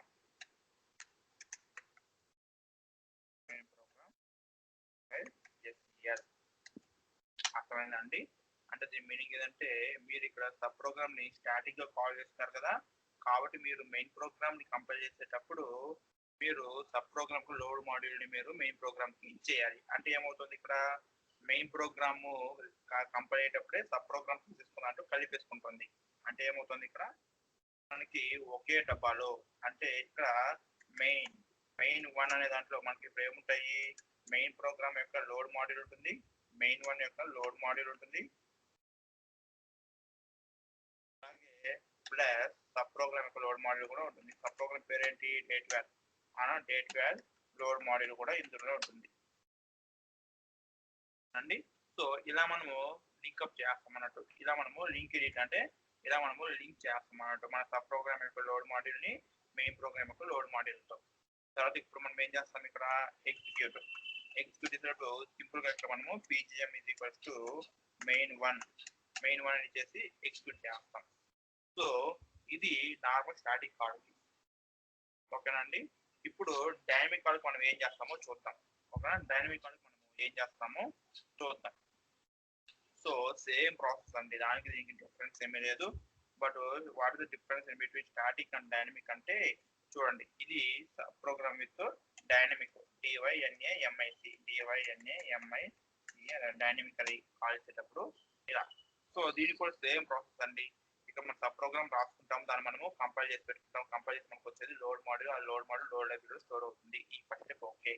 తర్వాత ఇక్కడ ఏం చేయాలి, మీరు ఇప్పుడు ఇక్కడ డైనమిక్ కాల్ చేసిన ఇక్కడ మీరు ఇలా ఇవ్వాలి, ఓకే, సబ్ NAME అని చెప్పి మీరు ఒక వేరియబుల్ డిక్లేర్ చేసుకొని దీనికి మీరు A10 అని తీసుకొని, ఓకేనా, A10 అని ఇచ్చుకొని దీనికి వాల్యూ మీరు ఇక్కడ అసైన్ చేసుకోవాలి, DATVAL, ఓకేనండి. చూడండి ఇక్కడ మీరు ఇలా మీరు ఒక వేరియబుల్ డిక్లేర్ చేసుకొని ఇక్కడ మీరు సబ్ ప్రోగ్రామ్ యొక్క లోడ్ మాడ్యూల్ అంటే సబ్ ప్రోగ్రామ్ నేమ్ ఇక్కడ మీరు ఇలా అసైన్ చేసుకోవాలి. అసైన్ చేసుకొని ఇక్కడ కాల్ చేసేటప్పుడు మీరు ఇలా కాల్ చేయకూడదు, లెటర్ గా మీరు కాల్ చేయకూడదు. మీరు ఇక్కడ కాల్ చేసేటప్పుడు ఈ లెటర్ తీసి ఇలా మీరు సబ్ నేమ్ అని ఇస్తారు, ఓకేనండి. ఈ టైప్ ఆఫ్ కాలింగ్ మనము డైనమిక్ కాల్ అని అంటామండి, ఓకేనా? ఈ టైప్ ఆఫ్ కాలింగ్ ని మనము డైనమిక్ కాల్ అని అంటాము. ఇక్కడ డిఫరెన్స్ ఏంటి, పైన దానికి కిందానికి అక్కడేమో మనము లెటర్ గా కాల్ చేసాము, ఇక్కడ చూడండి ఇక్కడ మనమేమో లెటర్ గా కాల్ చేసాము, ఇక్కడేమో మనము సబ్ ప్రోగ్రామ్ నేమ్ ని మనము ఒక సపరేట్ వేరియబుల్ పెట్టుకొని ఆ వేరియబుల్ ని యూజ్ చేసి మనం ఇక్కడ కాల్ చేస్తున్నాం. ప్రాసెస్ అంతా సేమే, ఇక్కడ ఎగ్జిక్యూషన్ జరిగేదంతా సేమే, ఇలా చేస్తాం, ఓకేనండి. ఇప్పుడు మనం ఇప్పుడు మెయిన్ ప్రోగ్రామ్ కంపైల్ చేసేటప్పుడు no need to provide the details. చూడండి, here while compiling the main program, no need to provide the subprogram load module main program అండి. తర్వాత ఇక్కడ మనకి ఏముంటుంది, మనకి మెయిన్ ప్రోగ్రామ్ లో ఇప్పుడు ఓన్లీ మనకి ఇది మాత్రమే ఉంటుంది. సో ఇక్కడ మనం ఏం చేయాలంటే, ఇక్కడ మెయిన్ ప్రోగ్రామ్ ఎగ్జిక్యూట్ చేసేటప్పుడు ఇక్కడ మనము జాబ్ లిబ్ లో మనం ఏమి ఇస్తాం యాక్చువల్గా అయితే ఇక్కడ జాబ్ ఈజ్ ఈక్వల్స్ అని చెప్పేసి మనము మెయిన్ ప్రోగ్రామ్ యొక్క లోడ్ మాడ్యూల్ ఇస్తాం. అవునా? అదే విధంగా దానికి ఇక్కడ మనము ప్లస్ అంటే ఇక్కడ మనం ఎక్స్ట్రా ఒకటి ఏమి ఇవ్వాలంటే, ఇక్కడ మనము సబ్ ప్రోగ్రామ్ యొక్క లోడ్ మాడ్యూల్ కూడా మనము ఇక్కడ ఇవ్వాలి. అంటే ఆ సబ్ ప్రోగ్రామ్ ఎక్కడ ఉంది, ఏ లోడ్ మాడ్యూల్లో అంటే ఏ లోడ్ లైబ్రరీలో ఉంది అని చెప్పేసి ఆ లోడ్ మాడ్యూల్ డీటెయిల్స్ కూడా ప్రొవైడ్ చేస్తాం జాబ్ లిబ్లో. ఓకేనండి. ఇలా మనం ఇచ్చి ఎగ్జిక్యూట్ చేస్తాం. అంటే ఇక్కడ మీరు అబ్జర్వ్ చేసింది ఏంటంటే, స్టాటిక్ గా కాల్ చేసినప్పుడు మనము సబ్ ప్రోగ్రామ్ లోడ్ మాడ్యూల్ ఎక్కడ మనం ప్రొవైడ్ చేస్తాం మెయిన్ ప్రోగ్రామ్ కి, అది టైమ్ ఆఫ్ కంపైలేషన్ స్టెప్. అవునా? అంటే కంపైల్ చేసేటప్పుడు మనము సబ్ ప్రోగ్రామ్ లోడ్ మాడ్యూల్ ని మెయిన్ ప్రోగ్రామ్ ఇచ్చేస్తున్నాం. అంటే రెండింటిని అంటే రెండు main program sub load modules కలిపేస్తున్నాం ఒకే చోట. అవునా? అంటే ఒకే చోట అంటే ఒకే లోడ్ మాడ్యూల్ మనకు రెండు కలిసిపోయి ఉంటాయి. కానీ ఇక్కడ మనము డైనమిక్ గా మనము చేసేటప్పుడు ఏం చేస్తున్నాము, ఇక్కడ మనం మన మెయిన్ ప్రోగ్రామ్ కంపైల్ చేసేటప్పుడు ఇద్దరిని కలపడం లేదు. అవునా? అంటే మెయిన్ ప్రోగ్రామ్ సపరేట్ గా పెడుతున్నాము, సబ్ ప్రోగ్రామ్ సపరేట్ గా పెడుతున్నాము. కాబట్టి ఎగ్జిక్యూట్ చేసేటప్పుడు సరే మనం చెప్పాలి కదా ఆ సబ్ ప్రోగ్రామ్ ఎక్కడ ఉందో మనకి. కాబట్టి ఇక్కడ మనం జాబ్ లో మనము సబ్ ప్రోగ్రామ్ యొక్క లోడ్ మాడ్యూల్ కూడా మనము ప్రొవైడ్ చేస్తాం మనం. ఓకేనండి. అంటే ఏంటంటే ఇక్కడ మెయిన్ ప్రోగ్రామ్ లోడ్ మాడ్యూల్లో మనకి సబ్ ప్రోగ్రామ్ లోడ్ మాడ్యూల్ కలిసి ఉండదు. బట్ స్టాటిక్ అనుకోండి, సబ్ ప్రోగ్రామ్ మెయిన్ ప్రోగ్రామ్ రెండు ఒకే చోట ఉంటాయి అన్నట్టు. ఓకేనా? ఇప్పుడు ఇక్కడ ఎగ్జిక్యూషన్ పర్పస్ కి అంటే పర్ఫార్మెన్స్ పరంగా తీసుకుంటే static call is faster than dynamic call అండి. ఎందుకు సార్ స్టాటిక్ కాల్ డైనమిక్ అంటే ఫాస్ట్ అంటే, దీనికి ఆన్సర్ ఏంటంటే, ఇక్కడ చూడండి మనకి ఇక్కడ ఏమవుతుంది, main program sub program load modules అన్ని ఒకే చోట ఉన్నాయి. కాబట్టి ఎగ్జిక్యూట్ అయ్యేటప్పుడు ఇది మళ్ళీ సబ్ ప్రోగ్రామ్ లోడ్ మాడ్యూల్ కోసం వెతుక్కోవాల్సిన పని లేదు. కాబట్టి ఒకేసారి అది రన్ అయిపోతుంది. కానీ ఇక్కడ మెయిన్ ప్రోగ్రామ్ అంటే డైనమిక్ కాల్ ఏమవుతుంది, ఇక్కడ ఎగ్జిక్యూట్ అయ్యేటప్పుడు ఈ యొక్క పర్టికులర్ లోడ్ మాడ్యూల్కి వెళ్ళి సబ్ ప్రోగ్రామ్ యొక్క పర్టికులర్ లోడ్ మాడ్యూల్కి వెళ్ళి అక్కడ లోడ్ మాడ్యూల్ ఉందా లేదా అని చెప్పి చెక్ చేసుకుంటుంది అన్నట్టు. సో ఆ చెకింగ్ పర్పస్ కి it will take some time when comparing with the static call. That's why performance wise here static call is better than dynamic call. ఓకేనండి. సో ఇదొకటి. తర్వాత ఫ్యూచర్ లో ఏమైందంటే మీకు సమ్ చేంజెస్ వచ్చాయి. అంటే ఇక్కడ ఏమవుతుందంటే మీకు ఫ్యూచర్ లో మీరు కొన్ని చేంజెస్ చేసి వచ్చింది దేనికి, సబ్ ప్రోగ్రామ్ కి. సో ఇక్కడ మీరు ఏం చేశారు, ఓకే ఇక్కడ ఏదో ఒకటి మీరు కొత్తగా యాడ్ చేశారు, దీన్ని మీరు మోడిఫై చేశారు, ఆర్ మీరు దీన్ని రీకంపైల్ చేశారు. ఓకే, ఇప్పుడు మీరు మెయిన్ ప్రోగ్రామ్స్ ని రీకంపైల్ చెయ్యాలా లేదా అనడానికి ఆన్సర్ ఏది అంటే, ఇక్కడ ఒకవేళ మీరు మీ యొక్క సబ్ ప్రోగ్రామ్ స్టాటిక్ గా కాల్ చేస్తున్నారు అనుకోండి, then you must and should recompile your main program also. ఎందుకు అంటారా, ఎందుకు సార్ ఇక్కడ నేను చేంజెస్ చేసింది ఓన్లీ సబ్ ప్రోగ్రామ్ లోనే, మరి నేను మెయిన్ ప్రోగ్రామ్ ఎందుకు నేను రీకంపైల్ చేయాలి అనే డౌట్ మీకు రావచ్చు. ఎందుకు మనం రీకంపైల్ చేయాలంటే, చూడండి ఇక్కడ మెయిన్ ప్రోగ్రామ్ లోడ్ మాడ్యూల్ లో మనకి ఏముంది, సబ్ ప్రోగ్రామ్ లోడ్ మాడ్యూల్ కూడా ఇక్కడ కలిసిపోయింది. అవునా? ఇప్పుడేమో మీరు ఇక్కడ చేంజెస్ చేశారు, దాన్ని మీరు రీకంపైల్ చేశారు, రీకంపైల్ చేసి మీకు ఇక్కడ అప్డేట్ లోడ్ మాడ్యూల్ వచ్చింది. మరి ఈ యొక్క చేంజెస్ ఇక్కడ కూడా అప్డేట్ అవ్వాలి కదా, ఇక్కడ మెయిన్ ప్రోగ్రామ్ కూడా అప్డేట్ అవ్వాలి కదా. కాబట్టి మనం ఏం చేస్తామంటే మెయిన్ ప్రోగ్రామ్ కూడా మనము రీకంపైల్ చేస్తాం. ఇప్పుడు suppose if you're calling any sub program statically అండి, అప్పుడే మీకు సబ్ ప్రోగ్రామ్ చేసిన చేంజెస్ ఇక్కడ మీకు రిఫ్లెక్ట్ అవుతాయి. మరి మనం డైనమిక్ గా కాల్ చేస్తే మనం మెయిన్ ప్రోగ్రామ్ రీకంపైల్ చేసిన అవసరం లేదా సార్ అంటే లేదండి. ఎందుకంటే ఇక్కడ మీరు చూడండి main program load module separate గానే ఉంది, అలాగే sub program load module separate గానే ఉంటుంది. సో మన మెయిన్ ప్రోగ్రామ్ ని ఎగ్జిక్యూట్ చేసేటప్పుడు మనము సబ్ ప్రోగ్రామ్ లోడ్ మాడ్యూల్ ఇలా మనము ప్రొవైడ్ చేస్తాం. కాబట్టి అప్పుడు ఏమవుతున్నది, అది అప్డేట్ అంటే ఎగ్జిక్యూట్ అయ్యేటప్పుడు ఈ యొక్క లైబ్రరీకి వెళ్ళి మనం అప్డేట్ చేసిన లోడ్ మాడ్యూల్ తీసుకొని ఎగ్జిక్యూట్ అవుతున్నట్టు. That means suppose if you're calling any sub program dynamically and if you make any changes in your subprogram, then no need to recompile your main program. అర్థమవుతుందండి. ఈ పాయింట్సే ఇక్కడ నేను clear గా రాస్తాను చూడండి. ఇక్కడ స్టాటిక్ అయితే load module of sub program will be added to the main program during compilation stage. చూడండి, during compilation stage and will be part of the main program.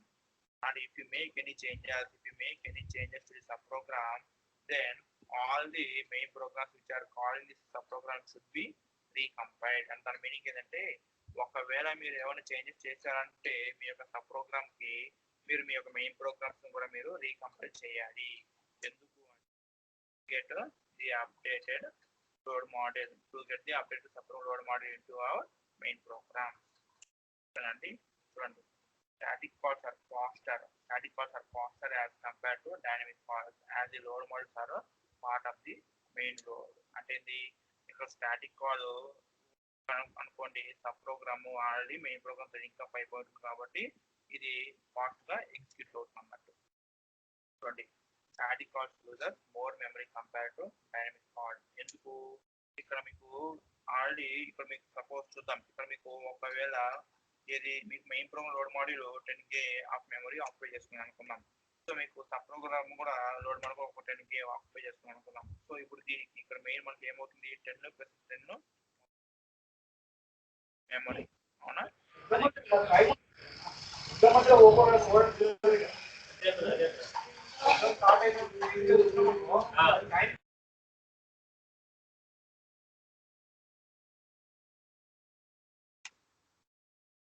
అదే ఇక్కడ మీరు డైనమిక్ అనుకోండి, ఇక్కడైతే మీకు ఎక్కువ మెమరీ తీసుకోదు. ఎందుకంటే మీకు ఇక్కడ మీకు ఏమవుతుంది, main program load module separate place లో ఉంది కాబట్టి దానికి 10K తీసుకుంటుంది.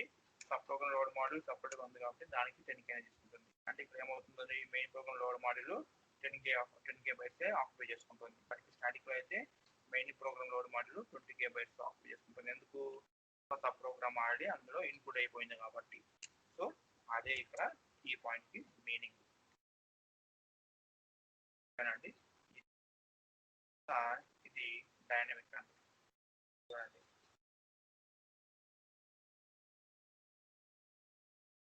తర్వాత డైనమిక్ ఏంటి, vice versa of static dynamic అండి. ఏమవుతుంది ఇక్కడ మనము ఆ ప్రోగ్రామ్ లోడ్ మాడ్యూల్ ని కంపైల్ స్టేజ్ లో మనం ఇచ్చాం. ఇప్పుడు స్టాటిక్ అయితే, డైనమిక్ అయితే మనము మన మెయిన్ ప్రోగ్రామ్ ఎగ్జిక్యూట్ చేసేటప్పుడు ఇస్తాం అంతే. అలాగే మన మెయిన్ ప్రోగ్రామ్ అంటే మన సబ్ ప్రోగ్రామ్ లో ఏం చేంజెస్ చేసామనుకోండి, మెయిన్ ప్రోగ్రామ్ కూడా రీకంపైల్ చేస్తాం. ఇప్పుడు స్టాటిక్ అయితే, డైనమిక్ అయితే అలా మనము రీకంపైల్ చేసిన అవసరం లేదు.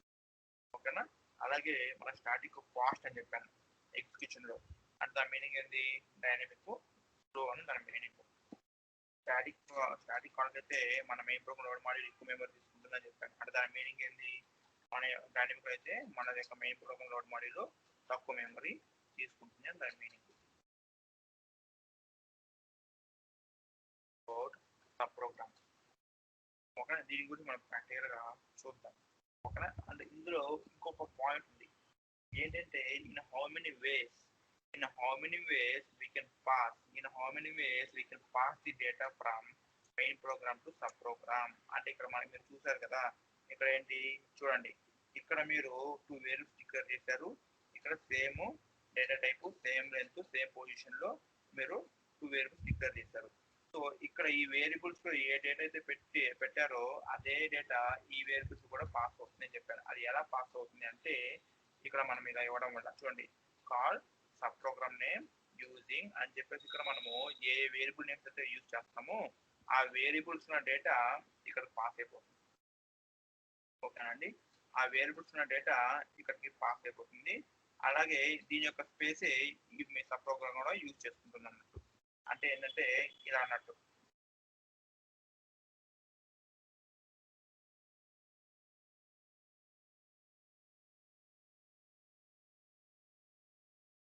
ఇలా ఒకటి, తర్వాత ఇలా ఒకటి. దీనికి పేరు డేట్ 1, దీనికి ఇచ్చిన పేరు మెయిన్. మీరు ఇలా ఇవ్వడం వల్ల ఏమవుతుందంటే, ఇక్కడ మీరు ఇలా ఇవ్వడం వల్ల ఏమవుతుందంటే సేమ్ మెమొరీనే ఈ సబ్ ప్రోగ్రామ్ కూడా యూజ్ చేసుకుంటుంది అన్నట్టు. ఎలా అంటే ఇలాగ, అంటే దీనికి కొన్ని నేమ్ ఏమంటే LSI అండి, LS డేట్ 1, దీనికి LS ఇవ్వండి. కాబట్టి ఏమవుతుంది, ఇక్కడ ఏ డేటా ఉందో అయితే ఉందో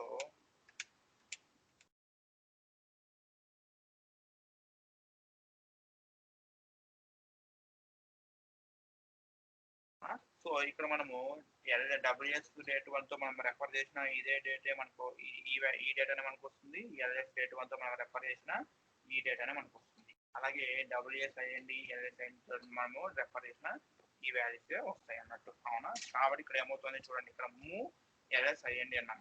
ఆటోమేటిక్గా అది ఏమవుతుంది, ఇక్కడ మనకి ఎల్ఎస్ అయ్యండిలోకి మనము వై కానీ ఎన్ కానీ మూవ్ చేస్తున్నాం. తర్వాత ఇక్కడ మనం ఏం చేస్తున్నాము, ఇక్కడ ఇఫ్ లో డబ్ల్యూఎస్ అయ్యండి ఇచ్చాం అంటే ఏమవుతుంది, ఇక్కడ ఇదే మెమరీని మనకి ఇక్కడ ఈ వేరియబుల్స్ అంటే బోత్ వేరియబుల్స్ షేర్ చేసుకుంటున్నాయి అన్నట్టు. కాబట్టి ఇక్కడ మీరు ఏమైనా చేంజెస్ చేశారనుకోండి అవి సబ్ ప్రోగ్రామ్ రిఫ్లెక్ట్ అవుతాయి. సబ్ ప్రోగ్రామ్ మీరు ఏమైనా చేంజెస్ చేశారనుకోండి ఇక్కడ ఉన్న వేరియబుల్స్ కి అవి రిఫ్లెక్ట్ అవుతాయి. ఈ ప్రాసెస్ మనం ఏమంటామంటే బై రెఫరెన్స్ ప్రాసెస్ అంటాం. అండి here we are sharing the data by using by reference. చూడండి దీన్ని మనం ఏమంటామంటే బై రెఫరెన్స్ అని అంటాం. బై రెఫరెన్స్ అని అంటాం. ఇది డిఫాల్ట్ అండి. ఓకేనా? డిఫాల్ట్ అంటే ఇక్కడ మీరు బై రెఫరెన్స్ ఏం పదం మీరు ఎక్కడ యూజ్ చేశారా? యూజ్ చేయలేదు. ఇలా మీరు నార్మల్ మీరు ఇచ్చారనుకోండి ఇది ఏమవుతుందంటే ఈ వేరియబుల్స్ యొక్క మెమరీని లింక్ చేసేసిన అంటే సబ్ ప్రోగ్రామ్ కూడా యూజ్ చేసుకుంటుంది. కాబట్టి ఇక్కడ మీరు ఏమైనా చేంజెస్ చేశారనుకోండి ఆటోమేటిక్గా అవి మీకు మెయిన్ ప్రోగ్రామ్లోకి రిఫ్లెక్ట్ అవుతాయి. ఓకేనా అండి? ఇలా కాకుండా మీరు ఇంకోలా ఇచ్చారనుకుందాం. ఇలా కాకుండా మీరు 1 minute ఇలా కాకుండా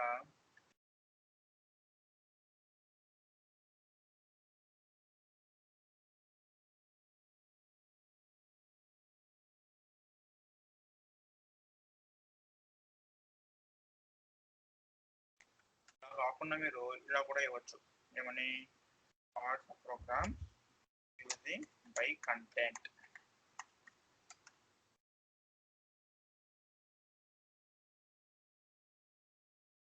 మీరు బై కంటెంట్ అని ఇచ్చారనుకోండి అప్పుడు ఏమవుతుందంటే ఇక్కడ సిస్టమ్ టూ మెంబర్స్ ఇస్తుంది అన్నట్టు. ఇలా డిఫరెంట్ 2 members ని అలొకేట్ చేస్తుంది అన్నట్టు. ఇక్కడ ఇదేమో డబ్ల్యూఎస్ వేరియబుల్స్ కి, ఇదేమో డబ్ల్యూఎస్ డేట్ 1, ఇదేమో డబ్ల్యూఎస్ అయ్యండి. తర్వాత మళ్ళీ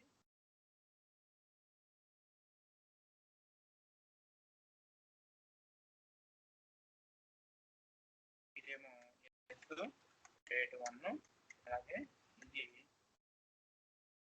అండి.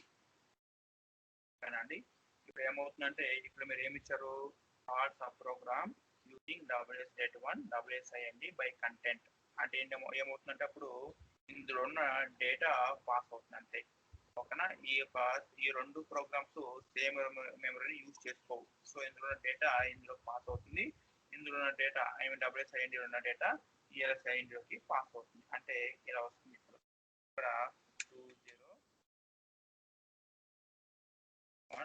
20010703 ఉంది కదా, ఆ డేటా ఈ యొక్క మెమరీలోకి పాస్ అవుతుంది. ఇక్కడ ఏముంది మనకి స్పేసెస్ ఉన్నాయి ఆల్రెడీ అవునా మెయిన్ ప్రోగ్రామ్ లో. ఇక్కడ ఏమవుతుంది, ఇక్కడ ఈ వాల్యూస్ మొత్తం జరుగుతుంది, ఇక్కడ వై వస్తుంది అవునా. ఇప్పుడు మరి మీరు గోబ్యాక్ అన్నారు కదా, గోబ్యాక్ అన్న తర్వాత ఈ డబ్ల్యూఎస్ ఐఎన్డీలోకి ఈ వై అని రాదు, ఇక్కడ స్పేసే ఉంటుంది. ఎందుకంటే మీరు చేంజెస్ చేసింది ఎక్కడ సబ్ ప్రోగ్రామ్ లో అవునా, అవి మీకు మెయిన్ ప్రోగ్రామ్ కి రిఫ్లెక్ట్ అవ్వదు. కాబట్టి మీరు ఎప్పుడు కూడా రియల్ టైంలో ఎలా మీరు డేటా పాస్ చేస్తారంటే ఏమని బై రెఫరెన్స్ అని మీరు పాస్ చేస్తారు. అంటే బై రెఫరెన్స్ అంటే అది డిఫాల్ట్ అండి. అంటే ఇప్పుడు మీరు బై కంటెంట్ అని యూజ్ చేయకపోతే బై రెఫరెన్స్ తీసుకుంటారు. That means here both main program and subprogram uses the same memory. That means if you make any changes in our subprogram, then those changes would be reflected into our main program. If you make any changes in your main program, then those changes will be reflected into your subprogram. So అదే ఇక్కడ నేను మీకు అర్థం అన్నట్టు. చూడండి, in how many ways we can pass the data from main program to subprogram అంటే by using pass by reference and pass by content. Pass by reference అంటే default అండి. ఇప్పుడు పాస్ బై కంటెంట్ అంటే ఇక్కడ మీరు ఇలా ఇవ్వాలి బై కంటెంట్ అని ఇచ్చారంటే అప్పుడు మీకు అది ఏమవుతుంది, ఓన్లీ వాల్యూ మాత్రమే పాస్ అవుతుంది. అదే పాస్ బై రెఫరెన్స్ అనుకోండి అడ్రస్ కూడా పాస్ అవుతుంది. అంటే అడ్రస్ అంటే సేమ్ మెమరీని షేర్ చేసుకుంటాయండి main program sub program. So అప్పుడు ఏమవుతుంది, if you make any modifications in the sub program then those changes would be visible in the main program. అదే ఓన్లీ మీరు వాల్యూస్ పాస్ చేస్తున్నారు అనుకోండి, జస్ట్ మీరు పాస్ చేస్తున్నారు అంతే. ఓన్లీ మీరు వాల్యూస్ ని పాస్ చేస్తున్నారు మెయిన్ ప్రోగ్రామ్ సబ్ ప్రోగ్రామ్ కి. సో ఇక్కడ మీకు సబ్ ప్రోగ్రామ్ ఏమైనా చేంజెస్ జరిగినాయి అనుకోండి, అవి మీకు మెయిన్ ప్రోగ్రామ్ లోకి రిఫ్లెక్ట్ అవ్వవు అండి. దిస్ అబౌట్ సబ్ ప్రోగ్రామ్స్ అండి. ఇవి ఇక్కడ మనం ఏం చేస్తున్నామంటే ఇవి ఒక చిన్న ఎగ్జాంపుల్ అన్నట్టు. అది ఇక్కడ మనం ఏం చేస్తున్నామంటే అరిథమెటిక్ ఆపరేషన్స్ చేస్తున్నాం. ఓకేనా. సో ఇక్కడ మనం ఏం చేస్తున్నాం, ఇక్కడ మనం ఇలా ఒక సబ్ ప్రోగ్రామ్ ని ఇలా డిఫైన్ చేసుకోవాలి.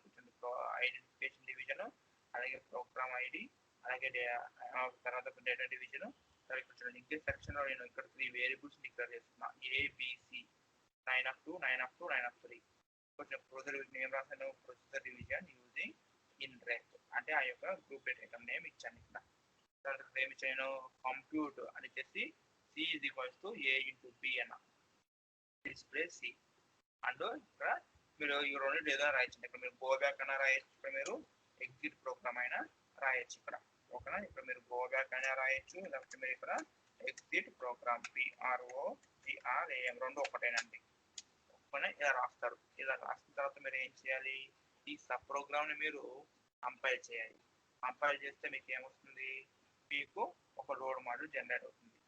ఆ తర్వాత మీరు ఏం చేయాలంటే ఇలా మెయిన్ ప్రోగ్రామ్ రాసుకోవాలండి. ఇప్పుడు చూడండి, మరి ఇది మెయిన్ ప్రోగ్రామ్. మీరు సబ్ ప్రోగ్రామ్ కి మెయిన్ ప్రోగ్రామ్ కి డిఫరెన్స్ ఎలా ఐడెంటిఫై చేయొచ్చు అంటే, మెయిన్ ప్రోగ్రామ్ లో స్టాప్ రన్ ఉంటుంది. ఇక్కడ చూడండి, మెయిన్ ప్రోగ్రామ్ స్టాప్ రన్ ఉంటుంది. అలాగే మెయిన్ ప్రోగ్రామ్ లో మనము లింకేజ్ సెక్షన్ యూజ్ చేయము. అలాగే మెయిన్ ప్రోగ్రామ్ మనము ప్రొసీజర్ డివిజన్ అని చెప్పి మనము ఇక్కడ లింకేజ్ సెక్షన్ వేరియబుల్స్ ఇవ్వము. కానీ సబ్ ప్రోగ్రామ్ చూసానుకోండి, సబ్ ప్రోగ్రామ్ కింద గో బ్యాక్ కానీ ఎగ్జిట్ ప్రోగ్రామ్ కానీ ఉంటుంది. అలాగే ఇక్కడ మీకు లింకేజ్ సెక్షన్ లో ఇలా వేరియబుల్స్ డిక్లేర్ చేస్తారు. అలాగే ప్రొసీజర్ డివిజన్ అని చెప్పి ఇక్కడ మీరు యూజింగ్ అని చెప్పి మీరు లింకేజ్ సెక్షన్ వేరియబుల్స్ డిక్లేర్ చేస్తారు. ఓకేనండి. అది ఇలా. సో ఇప్పుడు మీరు ఏం చేస్తారు, మెయిన్ ప్రోగ్రామ్ వర్కింగ్ సెక్షన్ మీరు సేమ్ చూడండి, same number of variables, same data type, same position, same length ఇచ్చుకున్నారు. 9 of 2 9 of 2 9 of 3. ఇక్కడ మీరు ఏం చేస్తారు, ప్రొసీజర్ డివిజన్ చేసి యాక్సెప్ట్ ఏ యాక్సెప్ట్ బి అన్నారు. అంటే ఏలో ఒక 2 బిలో ఒక 6 అనే వాల్యూ మీరు యాక్సెప్ట్ చేస్తున్నారు అనుకున్నాం. ఇక్కడ చూడండి, మీరు ఏం చేయారు, కాల్ సబ్ పీజిఎం అనేది మనం ఇక్కడ కోడ్స్ ఇచ్చాం. మన కోడ్ యూజింగ్ ఇండ్రెక్ అంటే ఈ యొక్క వర్కింగ్ సర్వర్ సెక్షన్ యొక్క ఇండ్రెక్ అంటే ఆ వేరియబుల్స్ అని చెప్పి. ఇప్పుడు ఏమవుతుందంటే సిస్టమ్ ఇక్కడ నుండి ఇక్కడ జంప్ అవుతుంది. ఇక్కడ జంప్ అయిపోయి చూడండి, ఇక్కడ మనం యాక్సెప్ట్ ఏబి అన్నాం కాబట్టి ఇక్కడ మనం ఏమి ఇచ్చాము, యూజింగ్ ఇండ్రెక్ ఇచ్చాము. అంతేగాని ఇక్కడ మనం బై కంటెంట్ అనేవాడు కాబట్టి ఇక్కడ ఏమవుతుంది, ఈ ఏబిలో ఉన్న వాల్యూ ఇక్కడికి ఈ ఏబిలోకి మూవ్ అయిపోతుంది అన్నట్టు. సో అప్పుడు ఇక్కడ ఏబి ఏమన్నట్టు, ఏలో 2 బిలో 6 ఉన్నట్టు. సో ఇక్కడ ఏమవుతుంది, compute C is equals to A into B అంటే ఏ ఇంటూ బి అంటే 2 into 6 అంటే 12 అనే రిజల్ట్ ఈ సిలో స్టోర్ అవుతుంది. సో ఇక్కడ డిస్ప్లే సి ఇచ్చింది కాబట్టి అది డిస్ప్లే చేస్తుంది. తర్వాత ఎగ్జిట్ ప్రోగ్రామ్ ఇచ్చాము కాబట్టి ఇక్కడ బ్యాక్ వచ్చేసి ఇక్కడ స్టాప్ రన్ కాబట్టి స్టాప్ అయిపోతుంది. ఇది మెయిన్ ప్రోగ్రామ్ అన్నట్టు. ఈ మెయిన్ ప్రోగ్రామ్ ఇప్పుడు మనం మీద రాసాం కదా, ఈ తర్వాత మనము కంపైల్ చేయాలి. కంపైల్ చేసేటప్పుడు మనము మన సబ్ ప్రోగ్రామ్ లోడ్ మాడ్యూల్ ని మన మెయిన్ ప్రోగ్రామ్ లోడ్ మాడ్యూల్ తో లింక్ ఎడిట్ చేస్తామండి. అది మీకు నేను చూపిస్తాను ఎలా చేస్తామని చెప్పి నేను మీకు ప్రాక్టికల్గా చూపిస్తాను. చేసి ఇలా మనం సింపుల్ గా దాన్ని ఎగ్జిక్యూట్ చేస్తాం అన్నట్టు. ఇది రన్ చేసి ఓకేనండి. అది తర్వాత చూడండి, మనం ఇక్కడ రన్ చేసి మనం ఇలా పాస్ చేయొచ్చు 70 60 అని చెప్పి సింపుల్ గా. ఇక్కడ చూసారనుకోండి, మీరు పీజేఎం ఈక్వల్స్ అని చెప్పేసి మీరు మెయిన్ ప్రోగ్రామ్ నేమ్ ఇచ్చారు, అదే మీరు సబ్ ప్రోగ్రామ్ నేమ్ ఇవ్వలేదు. మీ సబ్ ప్రోగ్రామ్ ని ఇలా మీరు పీజేఎం ఈక్వల్స్ టు అని చెప్పి మీరు ఎగ్జిక్యూట్ చేయలేరు. సబ్ ప్రోగ్రామ్ మీరు ఎగ్జిక్యూట్ చేయాలి అంటే మీరు మెయిన్ ప్రోగ్రామ్ ద్వారానే ఎగ్జిక్యూట్ చేయాలి. ఎలా అంటే by using the call statement. ఇది కూడా చూడండి, ఇది ఏంటంటే డైనమిక్.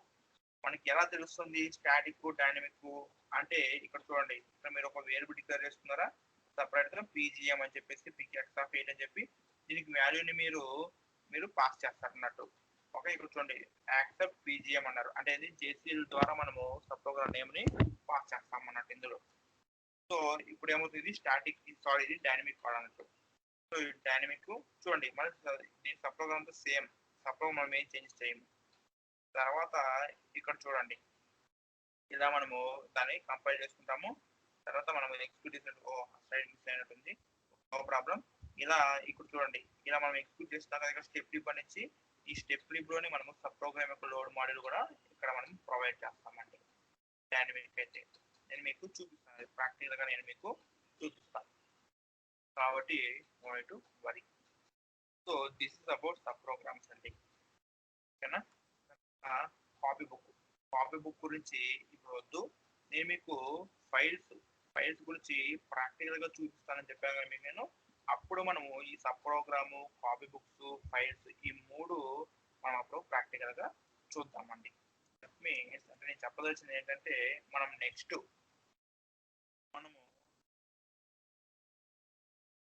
నెక్స్ట్ ప్రాక్టికల్ సెక్షన్ మనం ఏం చూద్దామంటే, ఫైల్స్, అలాగే ఫైల్స్ ప్లస్ సబ్ ప్రోగ్రామ్స్, అలాగే కాపీ బుక్స్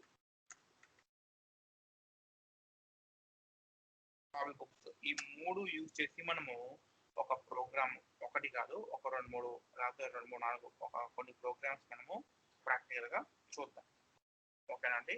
కాబట్టి మీరు ఏం చేయాలంటే, మీరు నెక్స్ట్ సెషన్ అప్పుడు మీరు ఏం చేయాలంటే ఫైల్స్ కాన్సెప్ట్, అలాగే మీరు సబ్ ప్రోగ్రామ్స్ కాన్సెప్ట్ ఒకసారి చదవాలండి, ఓకేనా.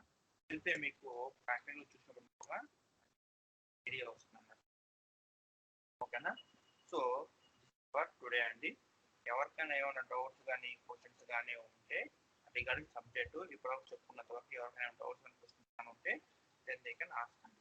Otherwise you can wind up the part. నేను సెషన్ రికార్డింగ్ స్టాప్ చేస్తున్నాను, స్క్రీన్ షేరింగ్ స్టాప్ చేస్తున్నాను, అది నేను మ్యూట్ చేస్తున్నాను.